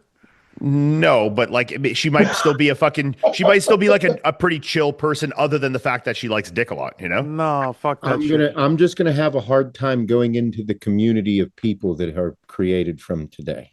Yeah. I don't think I'm gonna be able to handle myself well at a pride parade. Yeah. I'm not going to a pride parade. He can come home. We'll hang out when he comes home. My son can have his gay life, and when he comes home, we'll hang out. But there's where that super word comes in, where he may be like, it's okay. You can talk all flamboyant shit. No. That's not where it ends. He'll push it on you. What else is super then? No, he's gonna be like super left wing, fucking hard, like gay, you know, with a huge fucking pride flag on his bedroom wall, and like, you know. I can't deal with a slutty daughter, man. I can't do it. I'll feel like I failed as a human. I can't do it. Yeah, it's very Arab of you. Yeah. It is very, very Arab of me. Okay. Would you rather only be able to brush your teeth while taking a shit, or brush your teeth with anything but a toothbrush? I'm fine with brushing my teeth while I take a shit. I'll take a shit and keep Kill 2 birds with 1 stone. Yeah, bro. Take my morning shit, brush my teeth. That's great, actually. I'm all for that. Yeah. So, Akim, you just look down. This is an Akim question. This is an Akim question because it has to do with shit. He's like, I'm being held back from my food for the shit questions. I know. If it takes the whole time too, then you'll have really clean teeth. Yeah. And then you just spit the toothpaste in the toilet, one flush. I don't know oh yeah, it's perfect. Spit the toothpaste in the toilet. What the fuck? What's wrong with that? Just flush it all. I didn't think of how. Yeah, you're brushing. You stand up. You stand up. You spit in the toilet. So white. Oh. Yeah. You take like 5 to 10 minutes. No, because wait a minute. Because that's fucking disgusting. Because that means you have to get up. Yes, exactly. Turn around, and you kind of got to get a little bit closer. Yeah. You'll miss. No, that's fine, dude. You don't have to get close. You're not standing up and spitting it. You got to lean over the toilet. Yeah. So, lean over the toilet. Who cares? All over your ass and it doesn't have rules about flushing. You could have already flushed. Yeah, we could do a sit down flush and then stand up and then get up. You don't know. I always do a sit down flush. Yeah. Do you really? Yeah. Well, that's really considerate. I never do a sit down flush. You like looking at your poop? What? You like looking at your poop? We say he doesn't like looking. I does. I did good today. Yeah, I do. Like I like to make sure. Everything's. I like to make sure everything's functioning properly. You know I just need to check how much. Blood is in it. You want to know, right? It's like a lot of blood. Do I need to go to the hospital or not? Wait a minute. Hold on a minute. I gotta get an answer because you're fucking Akim. You're full of shit. You do a mid shit flush every time. Not every time. Jordan, I believe you. 1 second. Akim, you do a mid shit flush. Hell yeah. Bullshit. I don't want to see that shit, man. You're a fucking liar. I swear on everything I love, man. I don't want to see it. So you'll finish the shit flush, and then wipe and flush again. Yeah. Okay. Oh, I don't believe it. I've definitely done that, but yeah. I don't believe it. So it's lying for sure. I'm serious. The only reason I would do that is if I was staying in a hotel room with another guy and I just wanted to like courtesy flush. Yeah, if I'm shitting like where I know someone might be in the bathroom after, the second that shit's out my ass, I'm flushing, you know? For sure. Like instantaneous, like done, boom, flush. Yeah. Seth, you're being pretty quiet over here. What are you? You're not a fucking mid shit flusher. No, I don't care. I've had 3 kids and fucking mayhem occur in my life. I don't give a fuck about all that. Kids just shitting on the floor, not even in the toilet. You know? Yeah, dude. Okay. Favorite stop on your cross country travels? Honest to God, Beartooth Pass. which is in Montana, I think, going into South Dakota. Most beautiful fucking thing I've ever seen in my life. Most beautiful. It's like incredible, incredible, incredible. Montana and South Dakota are like my new favorite states. I'm dying to go to Montana. Me and my wife both. Dude, you have to go. Yellowstone. We spent 2 days at Yellowstone, different like areas. It's fucking absolutely beautiful. And then there's Glacier. I think it's called Glacier National Park. Yeah, Glacier Park. Yeah, is a little bit north. We didn't get to go to that one. That's the one I want to go to next. But it's just a beautiful fucking state, man. It's like incredible. Gotta go. Yeah, she wants to live there one day when we're done with all this. if I could handle the winters, I would too. But the winters there, I heard, are like brutal. real harsh. Yeah, I know. Yeah. Well, Seth, I text you about, but we didn't talk about my hunting. Yeah. We did a little hunting in California. I was just down there. Got fucking shot. I'll send you some pictures. I shot fucking one monster boar and another one, and then a blacktail, like a mule deer. So this the whitest. I know when I saw the boar, I was Akim? like, monster. Akim is the whitest thing ever. Yeah. Whitest. This guy fucking shoots a pig. Yeah. Sends me a picture. Hell yeah, brother. Kneeling behind the pig. I'm like, this is the whitest fucking thing I've ever received in my holding my gun, smiling. Yeah, that's awesome. I was fucking like, he goes, why? I go, because anytime I do anything Arab, you're like, oh, it's so Arab. I'm like, this is literally the whitest thing I've ever gotten on my phone. Yeah, white guys love hunting, bro. Yeah. Come out to Texas, Ian. We're gonna be shooting hogs from helicopters. Fuck yeah, I'll do that. Branch take me. Branch offered to take me to do that, and I couldn't. I had to leave the day before. Oh gosh, dude. We've been talking about it. I'm gonna make it happen after prep. Definitely would love to do it, yeah. But this was sick. Like we were like in like central California, like outside of Hollister, and they've got like a private ranch there that's like 130,000 acres. It's fucking huge. That's so cool. Just did some fucking hunting there. It was dope. Yeah, saw some elk too. We'll get into more hunting stuff next time, just because. Yeah, that was it. Akim's black, and he doesn't understand any of this terminology. So we'll move on. Last question, then we'll go. You know what? I've actually really never seen a black guy hunt before. They don't. They don't. No, right? they do. No, they do. You know, black guys that hunt? Not for fun though. They hunt for food. What? Is that right? Is that like, right? Yeah, like outside of North America, like hunting just for sustenance. Akim, was that racist? Yes, a little bit. Why? Bird hunting. Listen, whenever I see bird hunting, okay. Whenever I see a sport hunting picture, the guy standing behind a fucking lion or a deer or gazelle or some shit, it's always a white guy. Yeah, that's true. I've never seen a sport hunting picture of a black dude. Yeah. So I don't know. I'm not being racist. It's my lived experience. You can't say nothing about it. Okay. Last question. Fuck, marry, kill Megan Fox from Transformers. Scarlett Johansson from The Prestige, or Mila Kunis from Forgetting Sarah Marshall. Scarlett Johansson from The Prestige. I can't even remember what she looked like that. Well, just who cares about the movie? Just those three girls. Well, it matters, man. Brad Pitt and Troy versus Brad Pitt and fucking something else is a big difference, No, it's still Brad Pitt. Nah, it changes though. It's still good. The Prestige. I'm doing the same thing here. I want to see this. She looks pretty. Who was the first one? Megan Fox in Transformers. That was like peak Megan Fox era, It was like middle school. Yeah. Okay, what was the third one? Sorry. Mila Kunis and Forgetting Sarah Marshall. Mila Kunis and Forgetting Sarah Mila Marshall. Kunis is hot, but she smokes a lot of cigarettes. I'm gonna Okay, go ahead. I'm gonna go Megan Fox, Mila Kunis, Scarlett Johansson. You're gonna go. Wait. Scarlett doesn't look that great in this movie. So what are you fuck, marry, killing? You're killing Scarlett Johansson. Oh, it's fuck, marry, kill. Sorry, I thought we were putting them in order. Oh. Yeah. Okay, I'm gonna fuck Scarlett Johansson. I'm gonna fuck Megan Fox. Yep. I'm gonna marry Mila Kunis because she seems pretty chill, and then I'll kill Scarlett Johansson. Even though I do a good Scarlett Johansson's definitely up there on the list, but in this case, she has to fuck Megan Fox. I'm gonna marry Scarlett Johansson. Yep.